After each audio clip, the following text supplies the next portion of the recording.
अस्सलामु अलैकुम वरहमतुल्लाहि वबरकातुहू।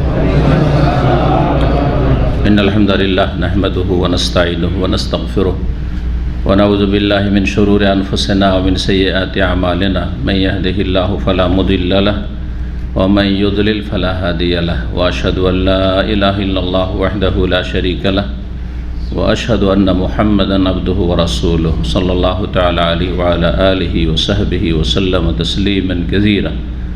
अम्मा बाद फ़क़द क़ाल इमामुल बुख़ारी रहमहुल्लाहु तआला बाब ज़िक्रिल इशाई वल आतमति व मन रआहु वासिअन। व क़ाल अबू हुरैरह रज़ियल्लाहु तआला अन्हु अनिन नबी सल्लल्लाहु अलैहि वसल्लम अस्क़लुस सलाति अलल मुअमिनीना अल इशा वल फ़ज्र। व क़ाल लौ यअलमूना मा फ़िल आतमति वल फ़ज्रि। क़ाल अबू अब्दिल्लाह रहमहुल्लाहु ताला वल इख्तियारु अन यक़ूला अल इशा लिक़ौलिहि ताला व मिन बादि सलातिल इशा। व युज़करु अन अबी मूसा अल अशअरी रज़ियल्लाहु ताला अन्हु क़ाल कुन्ना नतनावबु अन्नबी सल्लल्लाहु अलैहि वसल्लम इंद सलातिल इशा फ़अतमा बिहा। व क़ाल इब्न अब्बास व आयशा रज़ियल्लाहु ताला अन्हुम आतम नबी सल्लल्लाहु अलैहि वसल्लम बिल इशा। व क़ाल बाज़ुहुम अन आयशा रज़ियल्लाहु ताला अन्हा आतम नबी सल्लल्लाहु अलैहि वसल्लम बिल आतमा। व क़ाल जाबिर कान नबी सल्लल्लाहु अलैहि वसल्लम युसल्लिल इशा। व क़ाल अबू बरज़ा रज़ियल्लाहु ताला अन्हु कान नबी सल्लल्लाहु अलैहि वसल्लम युअख़्खिरुल इशा। व क़ाल अनस अख़्ख़र नबी सल्लल्लाहु अलैहि वसल्लम अल इशा अल आख़िरा। वक़ाल इब्न उमर रज़ियल्लाहु ताला अन्हुमा व अबू अय्यूब व इब्न अब्बास रज़ियल्लाहु ताला अन्हुम अजमाइन सल्लल्लाहु नबी सल्लल्लाहु अलैहि वसल्लम अल मगरिब वल इशा।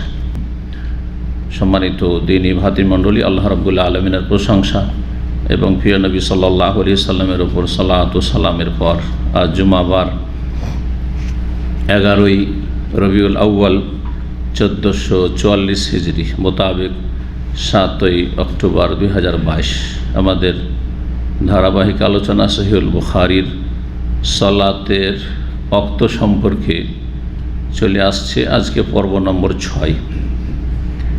ইমাম বুখারী রাহিমাহুল্লাহর অধ্যায় নম্বর 20 বলছেন ইমাম বুখারী রাহিমাহুল্লাহ বাবু যিকরিল ইশাই ওয়াল আতামাতে ওয়া মান রাহু ওয়াসিআন। এই অধ্যায় হচ্ছে এশা এবং আতামা এই দুটোই নামের উল্লেখ বা আলোচনা। ওমান রাহু ওয়াসিআন আর ওই সব আইম্মায়ে কেরাম বা উলামায়ে কেরাম সালাফদের সম্পর্কে যারা দুটোকেই জায়েজ বলেছেন, দুটোতেই বলার স্বাধীনতা রয়েছে, দিনের ক্ষেত্রে প্রশস্ততা রয়েছে।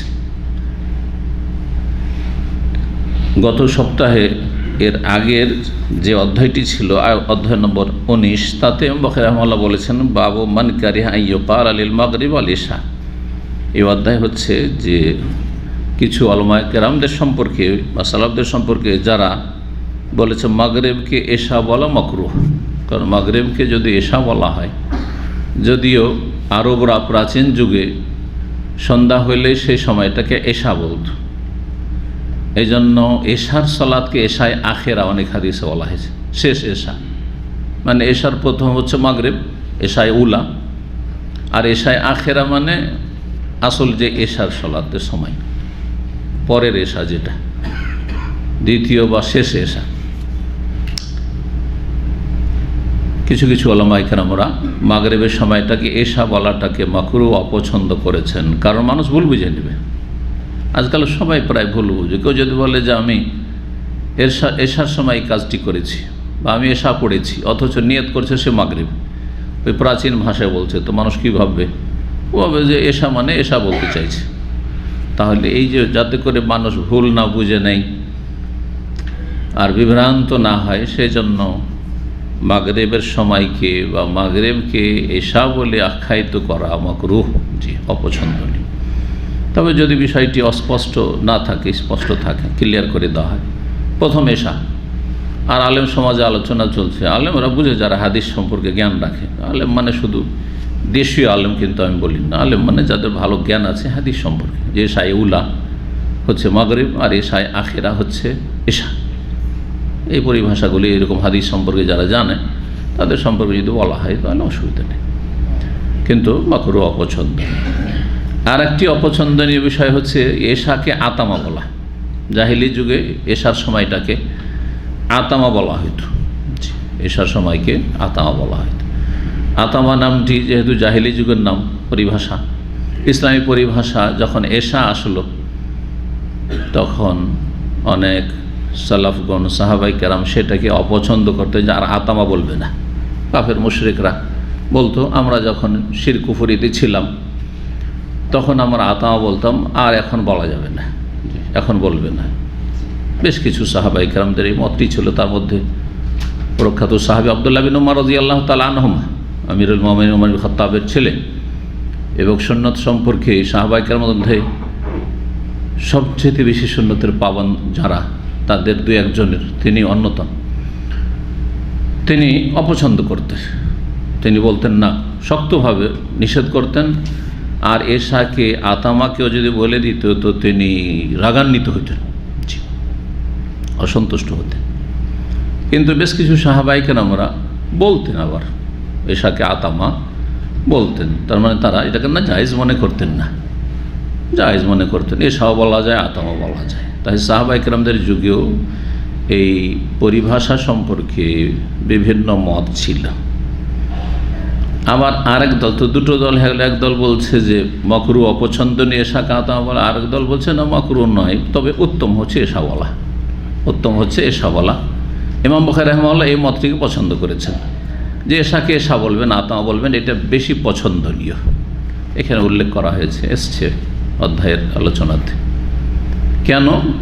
তিনি বলছেন যে কোরআনে কারিমে আল্লাহ আতামা বললেন, এশা বলেছেন সূরা নূরে, ওমিন বাদে সলাতিল এশা, এশা শব্দটি উল্লেখ করেছেন। আর কোরআন এবং হাদিসে যে পরিভাষাগুলি আছে সেগুলিকে সেই অবস্থাতে রাখা, সুরক্ষিত রাখা, ওইভাবেই ব্যক্ত করা, এটা বেশি ভালো। এই জন্য এশা বলাটা বেশি ভালো। এখান থেকে আমরা বর্তমান ভারত উপমহাদেশের সমাজে উর্দুভাষী, বাংলাভাষীদের মাঝে বেশ কিছু ইসলামী পরিভাষা আছে যেগুলি তারা আসল, যেগুলো কোরআন এবং হাদিসের পরিভাষা, সেগুলো থেকে তারা সরিয়ে নিয়েছে। যেমন সালাতকে নামাজ বলা, তারপরে সলাত আলা নবী, নবী সাল্লাল্লাহু আলাইহি ওয়াসাল্লামের প্রতি সলাত মানে কি করে দিয়েছে? দরুদ পাঠ করা, দরুদ ও সালাম। সালামটা তো ঠিক রেখেছে, হ্যাঁ, সাল্লু আলাইহি ওয়া সাল্লিমু তাসলিমা, নবীর প্রতি সলাত এবং সালাম পেশ করা। দরুদ শব্দ ফার্সি শব্দ, ফার্সি থেকে উর্দুতে এসছে, উর্দু থেকে বাংলায় গিয়েছে। আমাদের দেশের লোকরা অধিকাংশ তো বুঝে না সলাত ও সালাম, খুব কমই লোক বুঝে।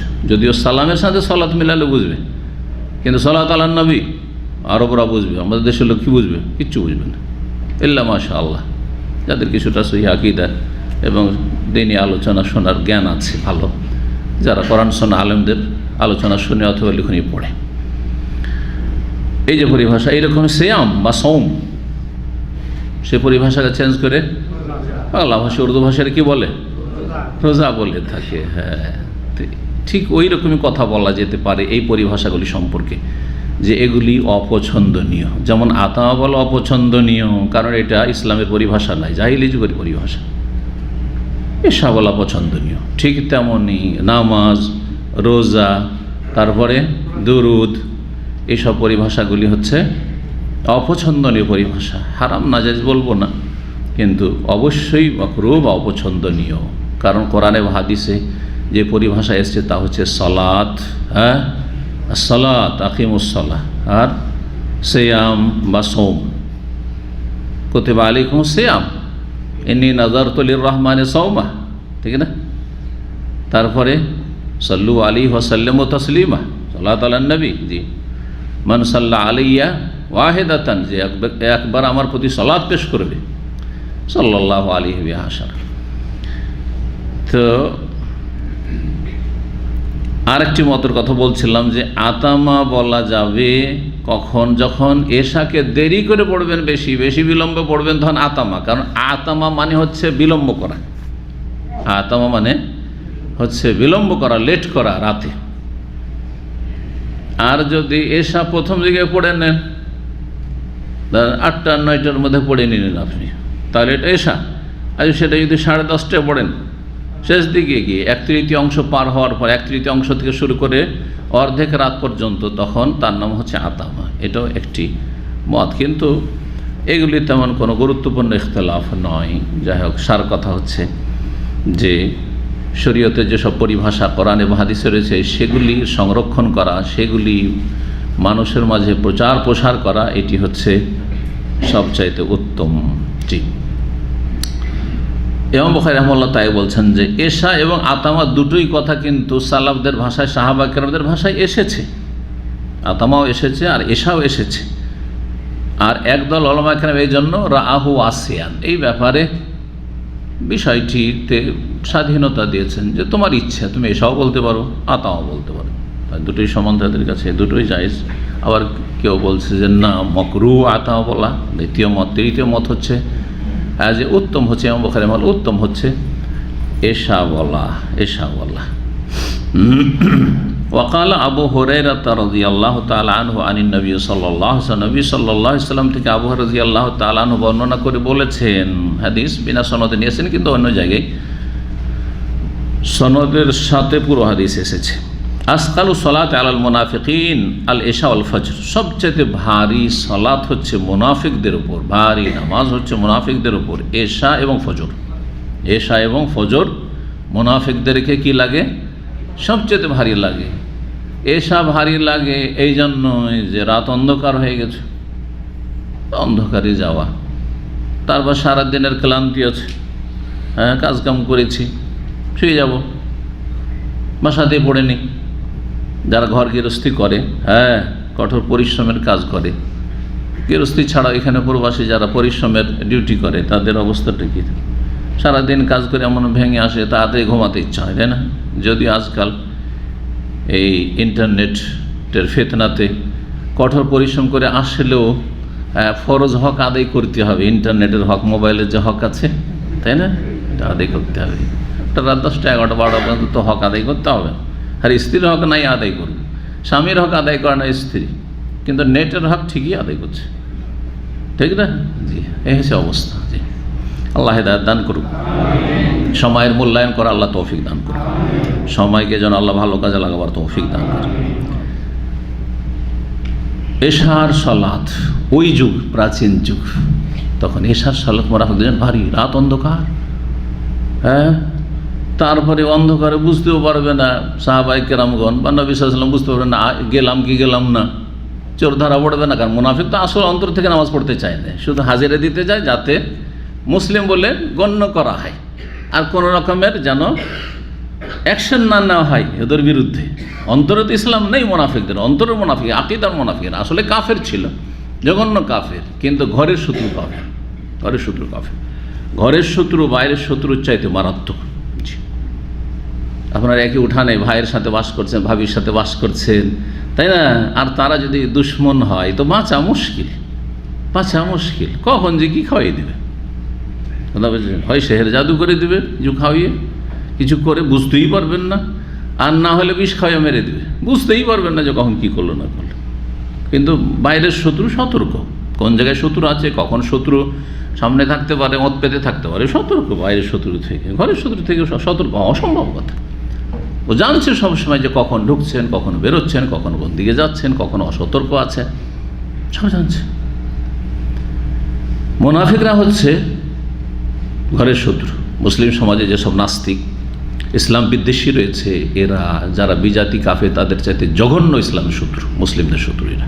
জি, আল্লাহ এদের হিদায়াত দান করেন এবং এদের অনিষ্ট থেকে মুসলিম উম্মার হেফাজত করেন। এরা বেশি ইসলামের ক্ষতি করেছে এবং করছে।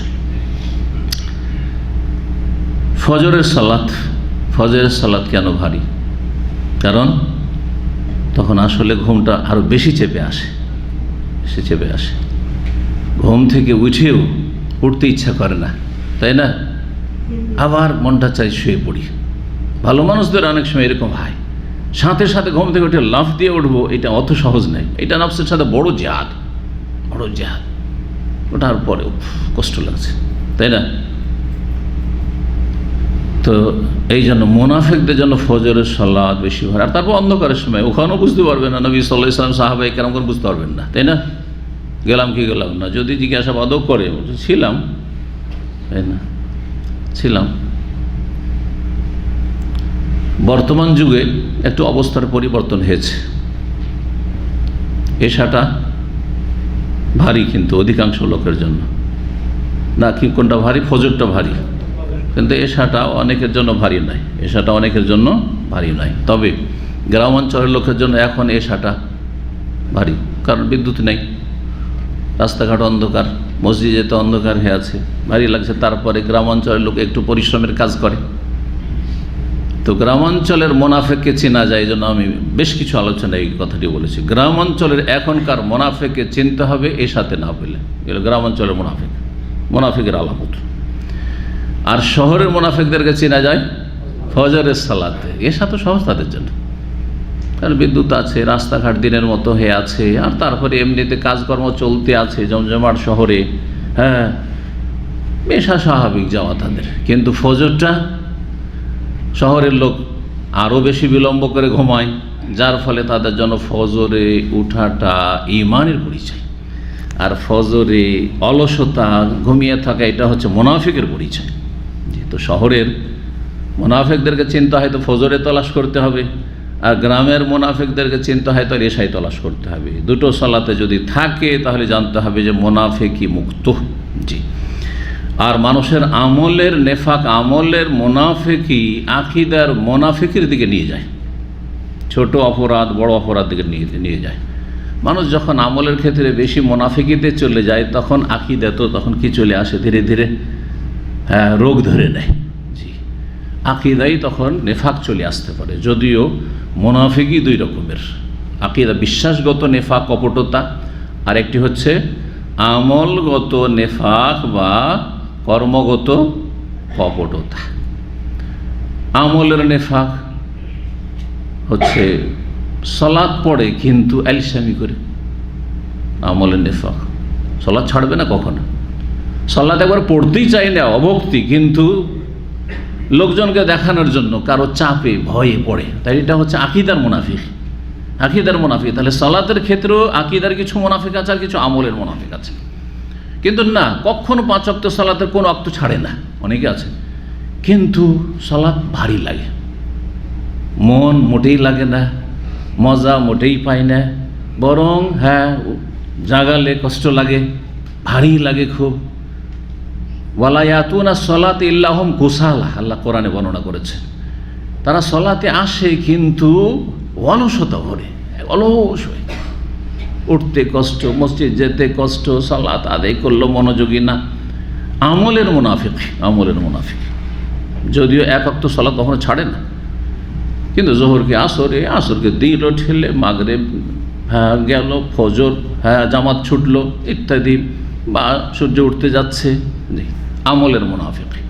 তাহলে সালাতের ক্ষেত্রেও 2 রকমের নেফাক বিদ্যমান রয়েছে মুসলিম সমাজে, আকীদার মুনাফিক আর আমলের মুনাফিক। আমলের মুনাফিকের মধ্যে নবী সাল্লাল্লাহু আলাইহি ওয়াসাল্লাম একটি হাদিসে 3টি লক্ষণ বলেছেন, আর হাদিসে বলেছেন 4টি। আরবাউন মান কুন্না ফি, 4টি দোষ আছে যার মধ্যে থাকবে, কানা মুনাফিকান খালেসান, সে হচ্ছে খাঁটি মুনাফিক, পাক্কা মুনাফিক।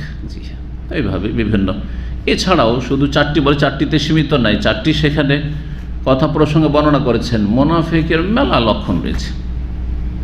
ইসলামের জন্য ব্যথা নেই, মুসলিম মারা গেলে ব্যথা নেই, হ্যাঁ তার সাথে যদি একটু ইখতিলাফ থাকে, কিন্তু কাফের মরলে ব্যথিত, কাফের জন্য ব্যথিত, কাফের জন্য খুব ভালো মানুষ ছিল, কাফের প্রশংসা করে তাদের কিছু পার্থিব ভালো আচরণের জন্য, কিন্তু মুসলিমের আকীদা, সবচেয়ে ভালো গুণ হচ্ছে আকীদা তার কাছে আছে, অন্তত সেই আকীদা, শিরকি কুফরি আকীদা নয়। এই বলে 5 ওয়াক্ত নামাজ পড়ে, হয়তো কিছু ভুল ত্রুটি আছে, কিন্তু না তা ভালোবাসে, এগুলোও মুনাফিকের আলামত। আমাকে সবচেয়ে বেশি ভালোবাসতে হবে, যে আল্লাহকে সবচেয়ে বেশি ভালোবাসে। আর একজন মুসলিম ফাসিক হইলেও আল্লাহকে ভালোবাসে, আল্লাহর দিনকে ভালোবাসে, রাসূল সাল্লাল্লাহু আলাইহি ওয়াসাল্লামকে ভালোবাসে, কোরআনকে ভালোবাসে, কিন্তু একজন কাফের ভালোবাসে না। সুতরাং দুনিয়ার চাকচিক্য অথবা ভালো কিছু অ্যাক্টিং কাফেরদের দেখে, ভালো তাদের কিছু মানে আচার আচরণ দেখে, লেনদেন দেখে কিছু লোকেরা প্রতারিত হয় আর খুব সুনাম করে কাফের, এটাও নেফাক, কপটতার লক্ষণ না, আপনার মধ্যে মুনাফিকই রয়েছে যে আপনি একজন মুসলিমের উপর কাফেরকে অগ্রাধিকার দিচ্ছেন অথবা বেশি পছন্দ করেছেন। আল্লাহ হেফাজত করুন।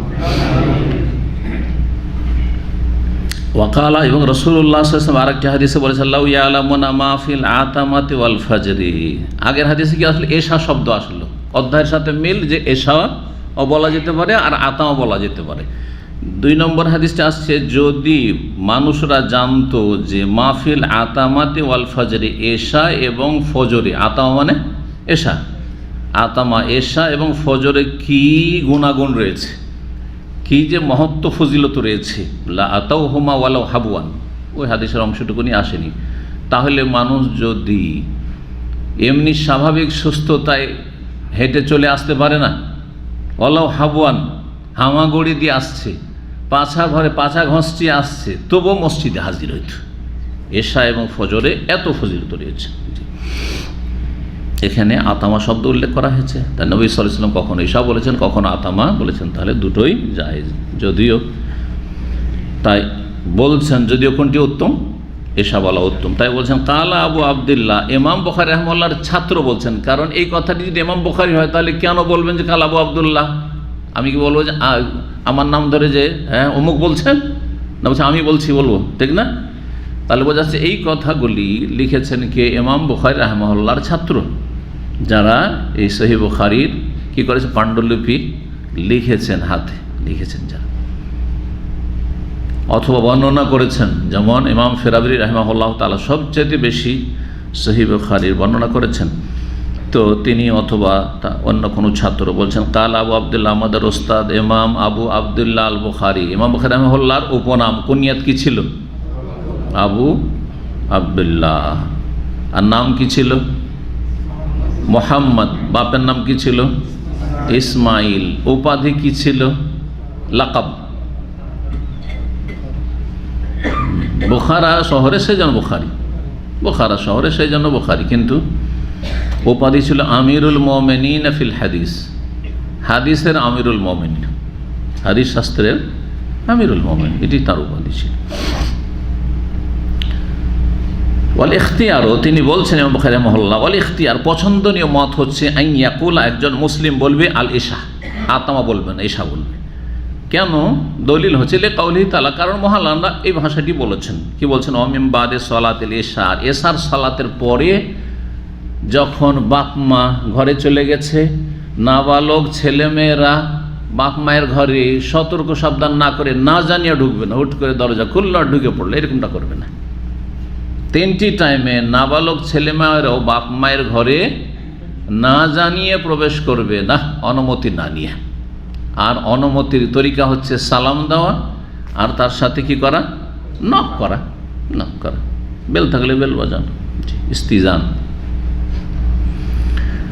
দুটোই নির্দেশ দিয়েছেন। ইয়া আইয়ুহাল্লাযীনা আমানু লা তাদখুলু বুয়ুতান গায়রা বুয়ুতিকুম হাত্তা তাস্তানিসু ওয়া তুসাল্লিমু আলা আহলিহা। তাস্তানিসু মানে তাস্তাজিন, অনুমতিও নেবে আর কি করবে? সালাম দেবে। দুটোই কাজ করতে হবে, দুটোই হচ্ছে সুন্নাহ। এই জন্য যদি কারো বাসা গেছেন, বাড়িতে গেছেন, কলিং বেল আছে, তাহলে বেল বাজাবেন, সালাম দেবেন। দরজা খোলা আছে, একটু চাপ দিলে খোলা আছে কিনা, খোলা আছে, আছেন ভাই, ঢুকে পড়লেন, না জায়েজ নয় এটা। গ্রাম অঞ্চলে অনেক বাড়িতে তো দরজাই নেই, কিচ্ছু নেই, তাই না? আছেন ভাই, হ্যাঁ চাচা আছেন, বড় ভাই আছেন, আর ঢুকে পড়লেন, না জায়েজ এগুলো কাজ। কোরআনে আল্লাহ নিষেধ করে, লা তাদখুলু, প্রবেশ করবেন না, গায়রা বুয়ুতিকুম, নিজের বাড়ি ছাড়া, হাত্তা তাস্তান, যতক্ষণ পর্যন্ত অনুমতি না নেবে, ওয়া তুসাল্লিমু আলা আহলিহা, এবং বাড়ির লোকদেরকে সালাম না বলবে। এই আয়াতের তাফসীর নবী সাল্লাল্লাহু আলাইহি ওয়াসাল্লাম করেছেন যে 3 বার করে অনুমতি নেবে, 3 বার করে সালাম দেবে, সাথে সাথে সালাম আলাইকুম আসবো, সালাম আলাইকুম আসবো, সালাম আসবো নাকি, সাথে সাথে বেল বাজানোর তরিকা কি এটা? যেমন কিছু লোকেরা করে, 10 সেকেন্ড পর পর দিল, বা সাথে সাথে একটা বেল দিল, 5 সেকেন্ড 10 সেকেন্ড থামেনি, আবার দিল, আবার 5 সেকেন্ড 10 সেকেন্ড হয়নি, আসার সময় দিচ্ছে না, ও রুম থেকে বেরিয়ে আস্তে আস্তে 3 বার বেল দেওয়া হয়ে গেল। না, এগুলো জায়েজ নাই, এভাবে ঠিক নাই। বেল দেওয়ার পরে বা সালাম দেওয়ার পরে অনুমতি নয়, একবার সালাম দেবেন, একবার নক করবেন বা বেল বাজাবেন, তারপরে কিছুক্ষণ থাকবেন যাতে রুমের যে কোনো রুমে থাকলে ওখান থেকে আসতে পারে অন্তত 30-40 সেকেন্ড অথবা এক মিনিট।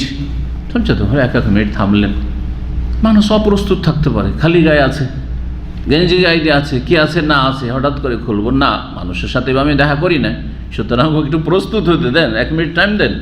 তাই একবার কলিং বেল দিয়ে আর একবার সালাম দিয়ে আপনি 1 মিনিট থামেন, তারপরে না কোনো সারা শব্দ পাচ্ছেন না, কিন্তু সারা শব্দ পান যে না সারা শব্দ পাচ্ছি চলে আসছে, তাদের সবুর করেন।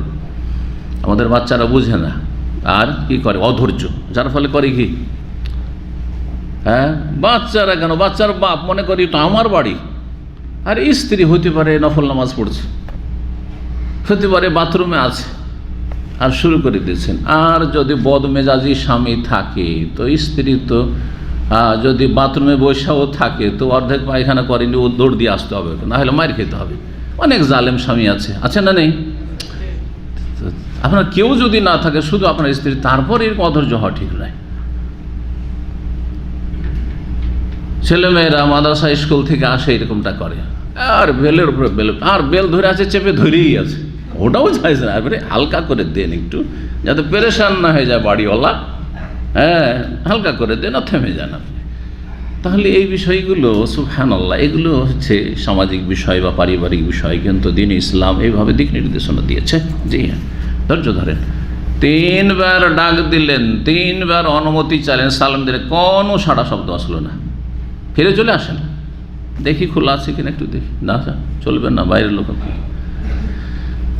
আচ্ছা, এত দূর তো চলে, ফিরে চলে আসে, নাই মনে হয় কেউ বাড়িতে। কিন্তু আল্লাহর কোনো বান্দা বাড়িওয়ালা যদি গেটে আসে, আসার পরে বলছে এখন সময় নেই, পরে আসছেন, তাহলে জীবনে আর তার সাথে দেখা সাক্ষাৎ করবেন আপনারা? সম্পর্ক রাখবেন? সম্পর্ক ছিন্ন কাট একবার সাথে, ঠিক না? এ হচ্ছে আজকালকার মুসলিমদের চরিত্র।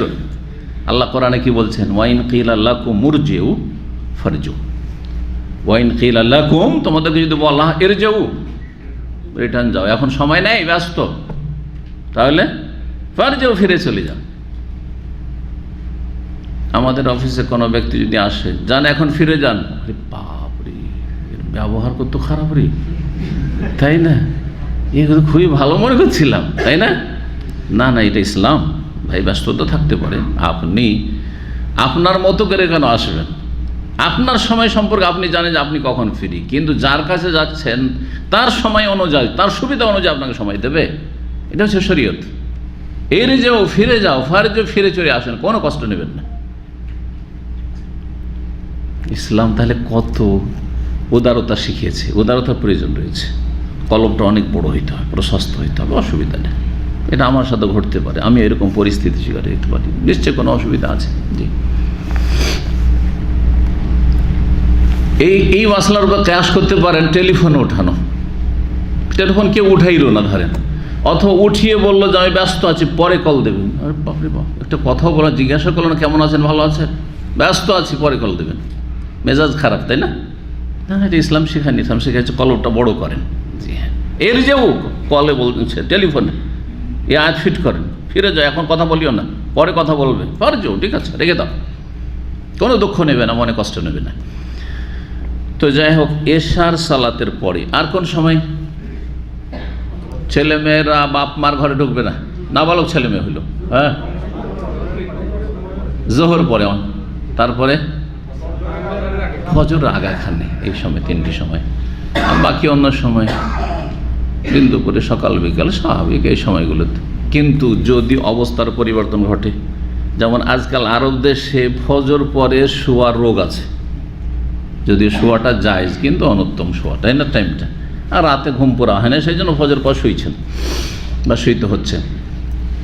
এখন ফজর পরে স্বামী স্ত্রী শুয়ে, বাপ মা শুয়ে আছে, আর 7 বছর 8 বছরের ছেলে যদি হুট করে ঢুকে না, ওই যুগে 1400 বছর আগে, হ্যাঁ, ওই সময়টা ঘুমাইতো না, সেই জন্য ওই সময়গুলো বলা হয়নি। এখন ওই সময় ফিট হবে, যে সময় ঢুকবে না, কারণ বাপ মা ঘুমিয়ে আছে, শুয়ে আছে, কি অবস্থায় শুয়ে আছে না আছে, যতক্ষণ অনুমতি না নেবে ততক্ষণ পর্যন্ত ঢুকবেন না। বাপ মাকেও সতর্ক হইতে হবে, যদি শুয়ে থাকে ওইরকম, তাহলে লক করে রাখবে ভিতর থেকে, এটা হওয়া উচিত।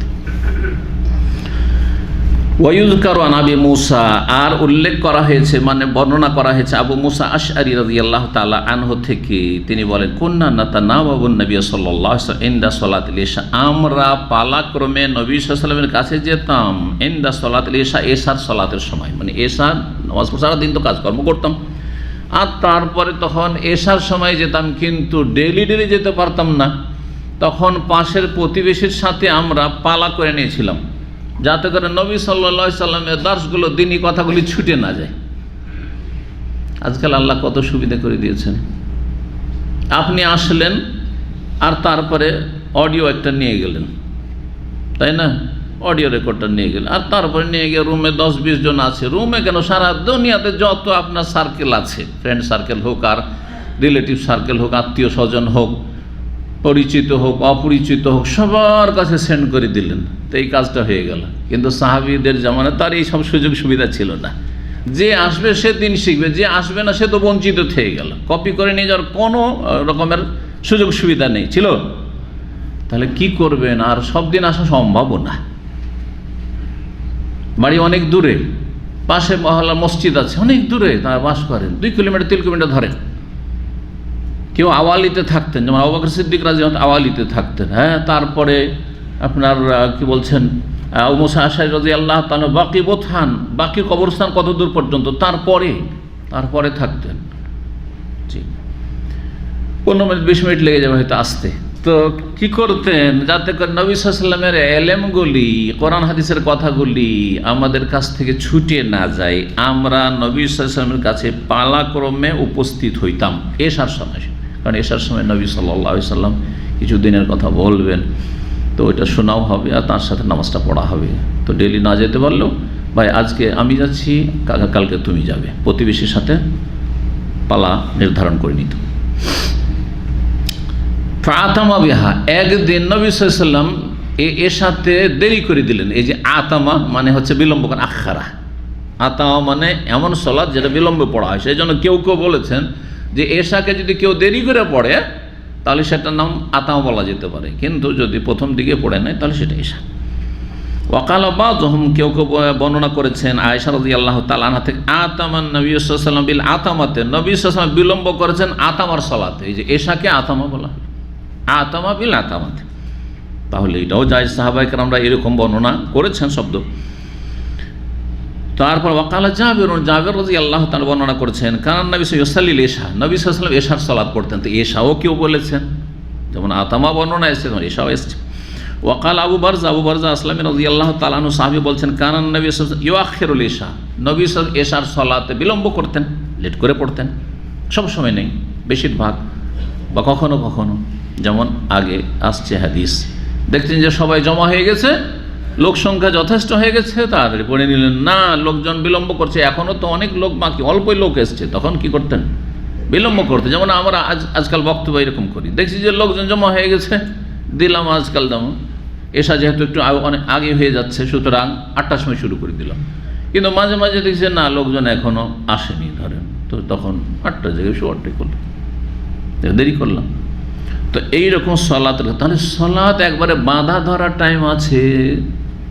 যে ধরেন সৌদি আরব সবচাইতে ভালো দেশ, যেখানে সালাতের টাইম টেবিলগুলো খুব মাশাআল্লাহ সুরক্ষিত, টাইম বাঁধা আছে, তাই না?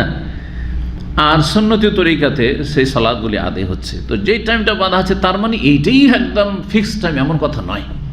এটাকে আগে পরে করা যেতে পারে, যদি ওপর থেকে কোনো রকম বাধা নিষেধ না থাকে। হ্যাঁ, কিন্তু সৌদি আরবে ধরেন ওপর থেকে বাধা নিষেধ আছে, আপনি সালাতকে আগে করতে পারবেন না, সালাতকে আপনি বেশি লেট করতে পারবেন না, কারণ আপনার ওপরে আওকাফ, আওকাফ মন্ত্রণালয় আছে, যারা এটাকে হোল্ড করে আছে, টাইম বেঁধে দিয়েছে যে এই টাইমে দাম্মামে এই টাইমে সালাত আদায় করতে হবে, মাগরিব এই টাইমে এশা। সুতরাং এশা কেউ কোনো এক মসজিদে 2-4-10 মিনিটে অসুবিধা নেই, কিন্তু ধরেন এশার সালাত এখানে কেউ আধা ঘন্টা 40 মিনিট 1 ঘন্টা পরে যদি আদায় করে, না নোটিশ চলে আসবে, আর্নিং চলে আসবে। কারণ এতে উপরে যে আদেশ রয়েছে এতে মাসলাহাত রয়েছে, মানুষ অনেক সময় বিচলিত হবে বা বিভ্রান্ত হবে। আজান আগে হয়ে গেল, আর কোন আজান হইল, তাই না? আজানে এত দেরিতে হচ্ছে, আর কোন আজান হচ্ছে এত দেরিতে? বিভিন্ন রকম বিষয়গুলো রয়েছে, যার ফলে এখানে নিয়ম নীতিমালা বেঁধে দেওয়া হয়েছে। এইটাই যে শরীয়তে একবারে ফরজ তা নয়, কিন্তু কোনটা ফরজ? যে শাসকের বৈধ নির্দেশ মানতে হবে, ওয়াউলিল আমরি মিনকুম, জি, এটা হচ্ছে আদেশ। কিন্তু যেখানে স্বাধীন, ভারত বাংলাদেশে স্বাধীন, মসজিদের ইমাম এবং মসজিদের দায়িত্বশীল মোতাওয়াল্লি স্বাধীন। আমরা এশা রাত 9টা 9:30 পড়বো, কেউ বাধা দিবে নাকি? আমরা এশাটা 7:30 8টায় পড়ে নেবো, কেউ বাধা দিবে নাকি? আগে পরে আজান হচ্ছে, এক মহল্লাতে 7:30টায় এশা হয়ে যাচ্ছে, 8টায় হয়ে যাচ্ছে, আর এক মহল্লাতে 9টা 9:30 হচ্ছে, কেউ কিছু বলবে নাকি? কোনো অসুবিধা নেই, কলহ বিবাদের কোনো সম্ভাবনাও নেই। আর ওপর মহল থেকে কোনো রকমের চাপ আসার আর শোকজ করো, কেন এরকম করলে, তাও নেই, আলহামদুলিল্লাহ। তাহলে আল্লাহ আমর ফিজা আলে কেউ আছে, কোনো অসুবিধা নেই। জি। তো নবী সাল্লাল্লাহু আলাইহি ওয়াসাল্লাম কি করতেন? এশায় বিলম্ব করতেন। আবু বারজা বলছেন, ওয়াকাল আনাস রাদিয়াল্লাহু বলছেন, আখারান নবী সাল্লাল্লাহু আলাইহি ওয়াসাল্লাম আল এশা আল আখিরাত, নবী সাল্লাল্লাহু আলাইহি ওয়াসাল্লাম বিলম্ব করলেন এশায়ে আখিরাতে, শেষ এশাতে। এই যে শেষ এশা, শেষ এশা মানে কি?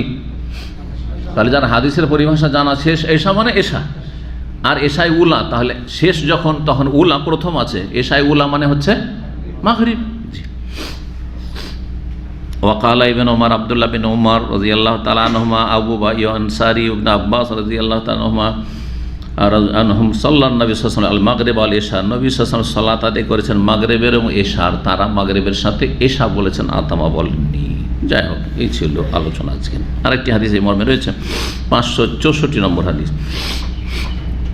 এগুলো ছিল বিনা সনদে বাবের আন্ডারে হাদিস, কিন্তু সনদ সহ প্রথম হাদিস আসছে। ইমাম বুখারী রাহিমাহুল্লাহর ওস্তাদ আবদান, তার ওস্তাদ হচ্ছেন আবদুল্লাহ, তার ওস্তাদ হচ্ছেন ইউনুস আনি জোহরি তাবেই, কালা সালেমুন তাবেই থেকে কালা আখবারানি আবদুল্লাহ, আমাকে জানিয়েছেন আবদুল্লাহ, মানে আবদুল্লাহ বিন মাসউদ।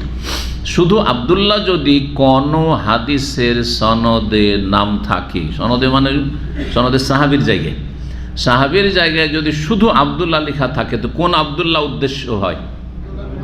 আবদুল্লাহ বিন মাসউদ, আবদুল্লাহ বিন মাসউদ। কারণ সাহাবায়ে কেরামের মধ্যে মেলা আবদুল্লাহ ছিলেন, আবাদেলা, আবদুল্লাহর বহু বচন হচ্ছে আবাদেলা, মেলা আবদুল্লাহ ছিলেন। আবদুল্লাহ বিন মাসউদ, আবদুল্লাহ বিন ওমর, আবদুল্লাহ বিন আমর, আবদুল্লাহ বিন আব্বাস, এটা প্রসিদ্ধ। আরও থাকতে পারে, কারণ আবদুল্লাহর নাম আরবের প্রাচীন যুগ থেকে আবদুল্লাহ, এমনকি কাফের মুশরিকরা আবদুল্লাহ রাখত। নবী সাল্লাল্লাহু আলাইহি ওয়াসাল্লামের বাপের নাম কি ছিল? আবদুল্লাহ। নাম তো আবদুল্লাহ, কিন্তু তাদের ধর্মকর্ম কি ছিল? মূর্তি পূজা, মূর্তি পূজা। জি হ্যাঁ, তারা আবদুল্লাহও রাখতো, আবার আব্দুল উজ্জাও রাখতো, হ্যাঁ, আব্দে মানাতও রাখতো, উজ্জা দেবীর আব্দ, জি, সেসব নাম রাখতো। এইরকম মুসলিম সমাজে একদল রয়েছে যারা আবদুল্লাহও রাখে, আবার আব্দুল মুস্তফাও রাখে, আব্দুল নবীও রাখে, আব্দুর রসুলও রাখে। জানা আছে না নেই? বেরলবীরা, মাজারপন্থীরা। গোলাম রসুল তো গোলামের না হয় এদিক দিয়ে টেনে টুনে অন্য করা যায়। রসুলের গোলাম মানে রসুলের বালকও হইতে পারে। আরবিতে গোলাম মানে এই আব্দুল নয় সবসময়। গোলাম যদি আরবি ধরা হয় তাহলে গোলাম মানে হচ্ছে বালক, হ্যাঁ, সন্তান। গোলাম মানে হচ্ছে গোলাম, দাস, মানুষের দাস, মানুষ হইতে পারে কৃত দাস, ওই সেই আব্দ নাম, যেটা আল্লাহর সাথে গোলামি রয়েছে। কিন্তু আব্দুল মুস্তফা, আব্দুল মুস্তফার নাম ইন্ডিয়া বাংলাদেশে আছে, বেরেলবিদের মধ্যে আছে।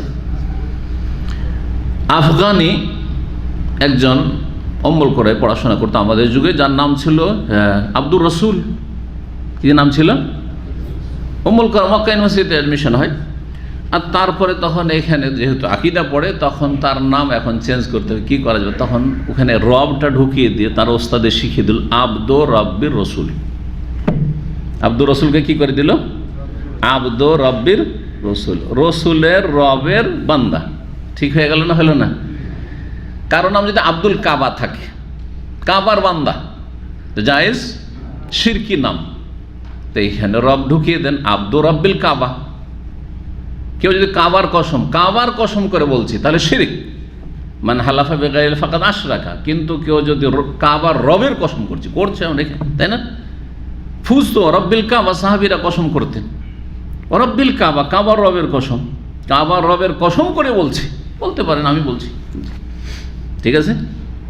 তো এইরকমই আব্দুর রসুল কি আব্দুর রব্বির রসুল, আব্দুল নবী, আব্দুর রব্বিন নবী, নবীর রবের আব্দ, জি জায়েজ হয়ে গেল।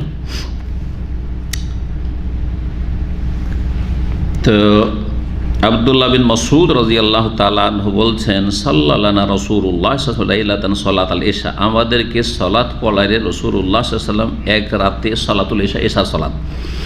ওয়াহিয়াল্লাতী ইয়াদউন নাসু আল আতামা, আর এশার সেই সালাত যেই সালাতকে জনগণ বলে থাকে আতামা, ওই সময়টাকে কি বলে? আতামা বলে থাকে, জনগণ বলে, কিন্তু ইসলামের পরিভাষা হচ্ছে এশা, এই কথা বলছে। সোম্মান সারাফ আলাইহিস সালাতু সালাম, তারপরে রাসূলুল্লাহ সাল্লাল্লাহু আলাইহি ওয়াসাল্লাম ফিরলেন, সালাম ফিরলেন। সালাম ফিরার পরে কি বললেন শুনেন, খুব চমৎকার হাদিস, আর সবই চমৎকার রাসূলুল্লাহ সাল্লাল্লাহু আলাইহি ওয়াসাল্লাম। ফাকবাল আলেন, আমাদের দিকে মুখ ফিরালেন, তার সালাত পড়ে সালাম ফেরার পরে নবী সাল্লাল্লাহু আলাইহি ওয়াসাল্লাম জনগণ মুসল্লির দিকে মুখ ফিরিয়ে বসতেন, এইরকম একটু কাত হয়ে, ডান দিকে বাম দিকে কাত হয়ে নয়, যেমন হানাফি মসজিদগুলোতে বসে না, বসে না, এটা সুন্নত নয়। সুন্নত হচ্ছে আকবালা আলাইনা বিওয়াজহি, মুসল্লিরা বলছেন যে আমাদের দিকে মুখমণ্ডল ফিরিয়ে বসতেন রাসূলুল্লাহ সাল্লাল্লাহু আলাইহি ওয়াসাল্লাম, জি, যেটা আহলে হাদিসরা করে থাকে, সালাফিরা করে থাকে, সৌদি আরবে করে থাকে। সৌদি আরবে দেখেন মসজিদের ইমাম কি হয়ে বসে, সোজা হয়ে বসে ঘুরে।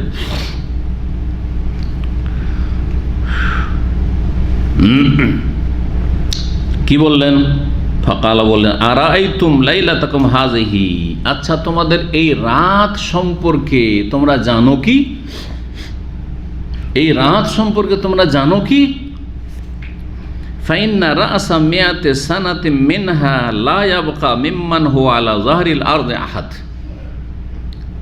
এই আজকের রাত থেকে 100 বছরের মাথায়, রাসা মেয়াতিন সানা, তো মেয়াতে সানা, মেয়াত সানা মানে 100 বছর, আর রাস মানে মাথা, রাস মানে কি 100 বছরের মাথায়। শোনো, আজকের রাত থেকে 100 বছরের মাথায়, লা ইয়াবকা, কেউ দুনিয়াতে বেঁচে থাকবে না, মিম্মান হুয়া আলা যাহরিল আরদি আহাদ, যারা আজকে ভূপৃষ্ঠে বেঁচে রয়েছে তাদের কেউ, যারা ভূপৃষ্ঠে আজকে রয়েছে তাদের কেউ আজকের রাত থেকে 100 বছরের মাথায় কি থাকবে না, দুনিয়াতে বেঁচে থাকবে না ভূপৃষ্ঠে। রাসূলুল্লাহ সাল্লাল্লাহু আলাইহি ওয়াসাল্লাম এতে ভবিষ্যৎবাণী করে দিলেন। কি করলেন? ভবিষ্যৎবাণী। আজকে যারাই দুনিয়াতে আছে তাদের কেউ 100 বছর পরে আর থাকবে না, খুব বেশি তো 100 বছর থাকবে, এর মাঝে সবগুলি মরে শেষ হবে। কথা বোঝা গেছে না? মুসলিম হোক আর অমুসলিম হোক, সৎ হোক আর অসৎ হোক, শুধু এই কথা বললেন যে তোমাদের মধ্যেকার যারা তোমরা এখানে আছো, কথা বলেছেন কি? জি হ্যাঁ। এই হাদিস কিভাবে, সুবহানাল্লাহ, নবী সাল্লাল্লাহু আলাইহি ওয়াসাল্লামের যে এটি হচ্ছে ভবিষ্যৎবাণী, আল্লাহর পক্ষ থেকে, ওহী ভিত্তিক, নিজের পক্ষ থেকে কোনো কথা বলে, ওমা ইয়ানতিকু আনিল হাওয়া, সূরা নাজম আল্লাহ বলছেন নিজের পক্ষ থেকে খেয়াল খুশি কোনো কথা বলতেন না, ইন হুয়া ইল্লা ওয়াহয়ুন ইউহা, যে কোনো কথা বলতেন ওহীর মাধ্যমে বলতেন, ভবিষ্যৎবাণী করছেন ওহী। 100 বছর পরে যারা আজকে দুনিয়াতে আছে ভূপৃষ্ঠে আর কেউ থাকবে না। নবী সাল্লাল্লাহু আলাইহি ওয়াসাল্লাম এই কথাটি বলেছিলেন তার জীবনের ধরেন কোন একটা সময়, মদিনার জীবনে, তাই না? মদিনার জীবনে বলেছিলেন। যদি শেষ দিকে ধরে নেওয়া হয়, আর শেষ দিকেই ধরতে হবে, কারণ 100 বছর পর আর কেউ থাকবে না যারা বেঁচে আছে। নবী সাল্লাল্লাহু আলাইহি ওয়াসাল্লাম ইন্তেকালের পরে সর্বশেষ সাহাবী, সাহাবী কাকে বলা হয়?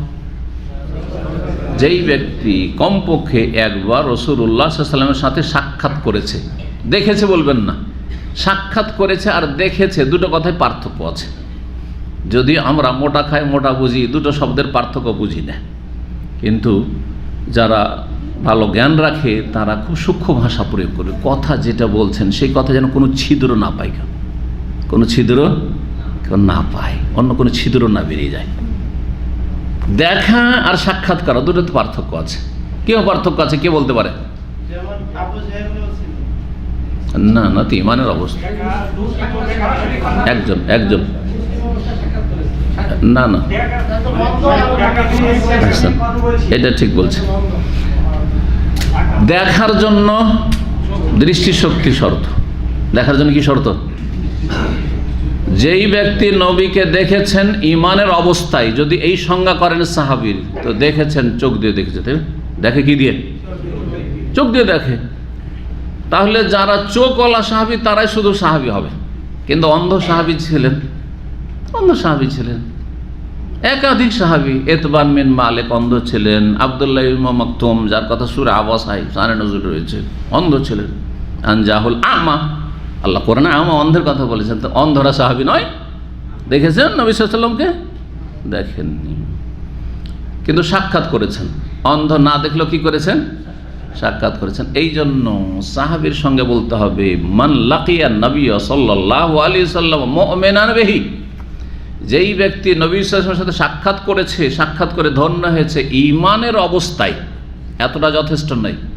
সাক্ষাৎ করেছে, 2 নম্বর শর্ত হচ্ছে ঈমানের অবস্থায়, 3 নম্বর শর্ত হচ্ছে ওয়া মাতা আলা যালিকা, আর এই ঈমানের অবস্থায় মারা গেছে। কারণ কেউ কেউ এমনও ছিল যারা নবী সাল্লাল্লাহু আলাইহি ওয়াসাল্লামের সাথে ঈমানের অবস্থায় কিন্তু সাক্ষাৎ করেছে, এসে ইসলাম গ্রহণ করেছে, তারপরে মুরতাদ হয়ে গেছে, মুরতাদ হয়ে গেছে। জি হ্যাঁ, নাজদের বেশ কিছু লোক, মুসাইলামা কাযযাব যখন মিথ্যুক নবুয়তের দাবি করলো, তার বংশের অনেকে মুরতাদ হয়ে গেছিল। নবী সাল্লাল্লাহু ইন্তেকালের পরে একদল নাজদ এলাকার ছিল যারা বলছে যে না, নবী ছিল তখন যাকাত দিতাম, কারণ আল্লাহ বলেছেন নবীকে সম্বোধন করে সাল্লাল্লাহু আলাইহি ওয়াসাল্লাম, খুয মিন আমওয়ালিহিম সাদাকা, হে নবী তাদের কাছ থেকে তুমি যাকাত নাও। নবী নেই, যাকাত নেই, আর যাকাত দেব না। আবু বকর সিদ্দিক রাদিয়াল্লাহু তাদের বিরুদ্ধে জিহাদ করেছিলেন, অনেকে মুরতাদ হয়ে মারা গেছেন। আরে তাহলে ওরা কি সাহাবী? যদি দেখে থাকে নবীকে, দেখার শর্ত, সাক্ষাৎ করার শর্ত মজুদ রয়েছে, ঈমানের অবস্থায় দেখা করেছে, কিন্তু ঈমান অবস্থায় মরণ নসিব হয়নি, সুতরাং সে সাহাবী না। জি হ্যাঁ, 3টি শর্ত মনে থাকবে সাহাবীর জন্য, 3টি শর্ত। জি, কি বলছিলাম? সর্বশেষ সাহাবী কখন ইন্তেকাল করেছেন? 110 হিজরিতে। তার নাম কে বলবে? আবু তোফাইল দৌসি রাদিয়াল্লাহু তাআলা আনহু। দৌস বংশের, দৌস বংশ আলবাহা এলাকায়, দৌস বংশের এলাকা হচ্ছে, অঞ্চল হচ্ছে আলবাহা এলাকায়। ওই এলাকা থেকে আবু হুরায়রা রাদিয়াল্লাহু তাআলা আনহু দৌসি, আবু তোফাইল দৌসি, এরা দৌস বংশের। জি, তো সর্বশেষ সাহাবী নবী সাল্লাল্লাহু আলাইহি সাল্লাম শেষ জীবনে বলেছেন 10ম হিজরি ধরেন, আর 110-এ গিয়ে সর্বশেষ সাহাবী ইন্তেকাল। এটা একটা জিনিস জানলেন যে কীভাবে নবী সাল্লাল্লাহু ভবিষ্যৎবাণীর বাস্তবায়ন হলো, যে 110-এর পর আর কোনো সাহাবীকে খুঁজে পায়নি, কেউ নেই, শেষ। তার আগে সমস্ত সাহাবায়ে ইন্তেকাল হয়ে গেছে। আরেকটি এখানে মাসলা জানেন, বেদাতীরা বলে যে খেজর আলাইহিস সালাম এখনো বেঁচে আছে। মাশাআল্লাহ, কারণ বেদাতি সমাজে বাস করে জানা আছে, বেদাতি বক্তাদের কথা শুনে খেজর আলাইহিস সালাম কি আছে? এখনো বেঁচে আছে। আর পানির নবী বলে না, কি বলে? পানির নবী বেঁচে আছে। আচ্ছা, যদি নবী সাল্লাল্লাহু আলাইহি ওয়াসাল্লামের জামানাতেও বেঁচে থাকেন তিনি, তাহলে 1 নম্বর কথা, তার ওপর ফরজ ছিল নবীর প্রতি ঈমান নিয়ে আসা। ফরজ ছিল না? ছিল না। কারণ নবী সাল্লাল্লাহু আলাইহি ওয়াসাল্লাম একটি হাদিস, ওয়াল্লাহি আল্লাহর কসম করে বলছি, ওমর শোনো, ওমর হাতে তাওরাতের একটা অংশ দেখেছিলেন, যে তাওরাত পড়ছো তুমি, কোরআন বাদ দিয়ে, ওহির কথা বাদ দিয়ে, যে বিকৃত কিতাব। ওমরের মতো সিনিয়র সাহাবী ওপর যদি আপত্তি করে রাসূলুল্লাহ সাল্লাল্লাহু আলাইহি ওয়াসাল্লাম, যেটি তুমি ভুল করছো, তাহলে আজকাল কিছু অজুহাতে আজকাল চতুর্বেদী তৈরি হচ্ছে। কত দিনের এলেম শিখে নিয়েছেন, কোরআন হাদিস পড়া হয়ে গেছে, যে এখন আপনি বেদ পুরাণ পড়বেন, আপনি বাইবেল পড়বেন, আর এটা আপনার তাওরাত ইনজিল পড়বেন, আর পড়ার পরে আপনি কি রামায়ণ আর মহাভারত পড়বেন, আর আপনি কম্পারেটিভ রিলিজিয়ন, আপনি তুলনামূলক ধর্ম নিয়ে আলোচনা করবেন। এই যোগ্যতা কোথা থেকে হইল? দিন পড়া শেষ হয়ে গেছে? কথা বোঝা গেছে কিনা? এত সহজ বিষয় নয়। জি, তাহলে আগে কোরআন এবং হাদিসের যথেষ্ট জ্ঞান রেখে যদি কাফেরদের খণ্ডনের জন্য, কাফেরদের ধর্মের অসারতা প্রমাণ করার জন্য কেউ যদি সেগুলি কিছু কোটেশন পেশ করে, সেটা আলাদা কথা। কিন্তু একবার স্টাডি করার লেগে যাবে, তাদের গুমরাহির আশঙ্কা রয়েছে।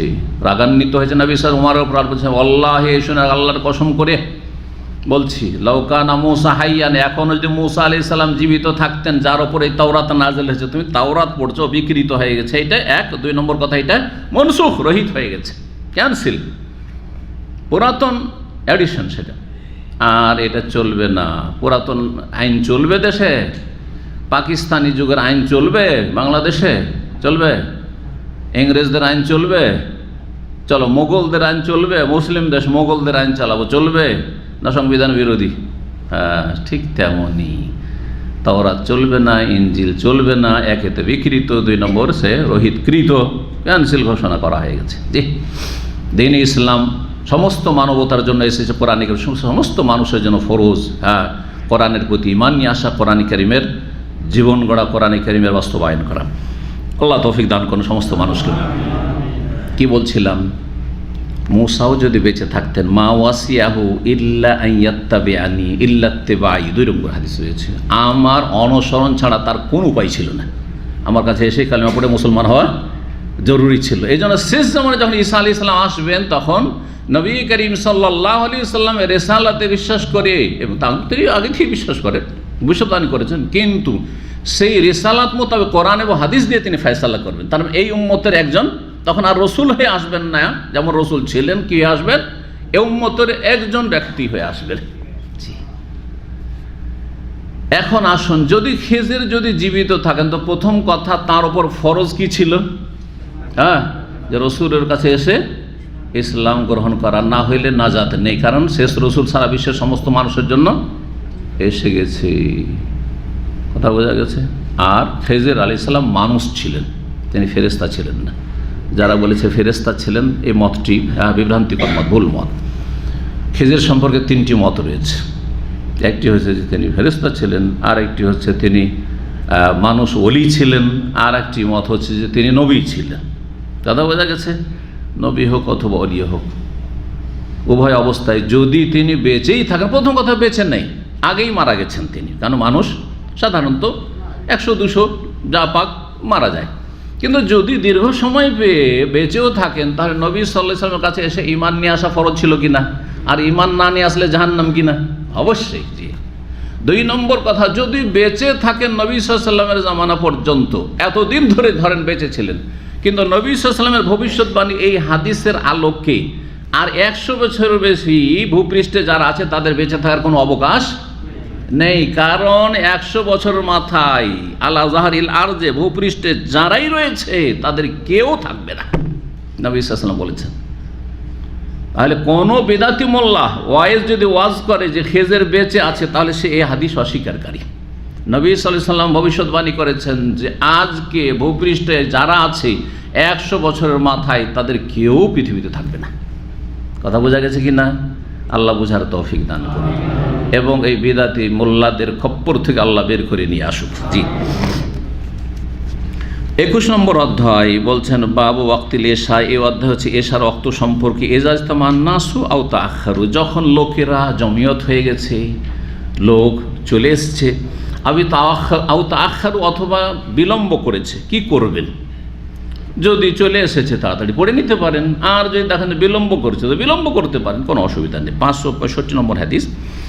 হাদিস বর্ণনা করছেন মোহাম্মদ বিন আমর ইবনুল হাসান বিন আলী কালা সাআলনা জাবের বিন আব্দুল্লাহ, আমরা জাবের বিন আব্দুল্লাহ রাদিয়াল্লাহু তাআলা আনহুকে জিজ্ঞেস করেছি আন সালাতিন নবী সাল্লাল্লাহু আলাইহি ওয়াসাল্লাম, নবী সালাত সম্পর্কে। ফাকালা, বলছেন কানান নবী সাল্লাল্লাহু ইউসাল্লি যুহরা, সালাত সম্পর্কে মানে সালাতের ওয়াক্ত সম্পর্কে, টাইমগুলো কি কি, 5 ওয়াক্তের। বলছেন নবী সাল্লাল্লাহু আলাইহি ওয়াসাল্লাম যোহরের সালাত পড়তেন বিল হাজেরাতে, দুপুরবেলায়, দ্বিপ্রহরে। হাজেরা মানে হচ্ছে দ্বিপ্রহার, যেটা দুপুর, একবারে মাথার উপর থেকে সূর্য গড়া মাত্রই 2 প্রহার যেটাকে বলা হয়, দুপুর। ওয়াল আসরা, আর আসর পড়তাম অশ্যাম সাহে, যখন সূর্যের কিরণ সতেজ থাকতো, সূর্যের এর তাপ প্রখর থাকতো, তখনও তাপ আছে। জি হ্যাঁ, যেমন সৌদি আরবে দেখেন আসর যখন হচ্ছে তখন সূর্য এখনও কি আছে, তাপ আছে। ওয়াল মাগরিবা, আর মাগরিব পড়তাম এজা ওয়াজাবাত, যখন সূর্য অস্তমিত হয়ে যেত, ডুবে যেত। ওয়াজাবাত মানে গারাবাত।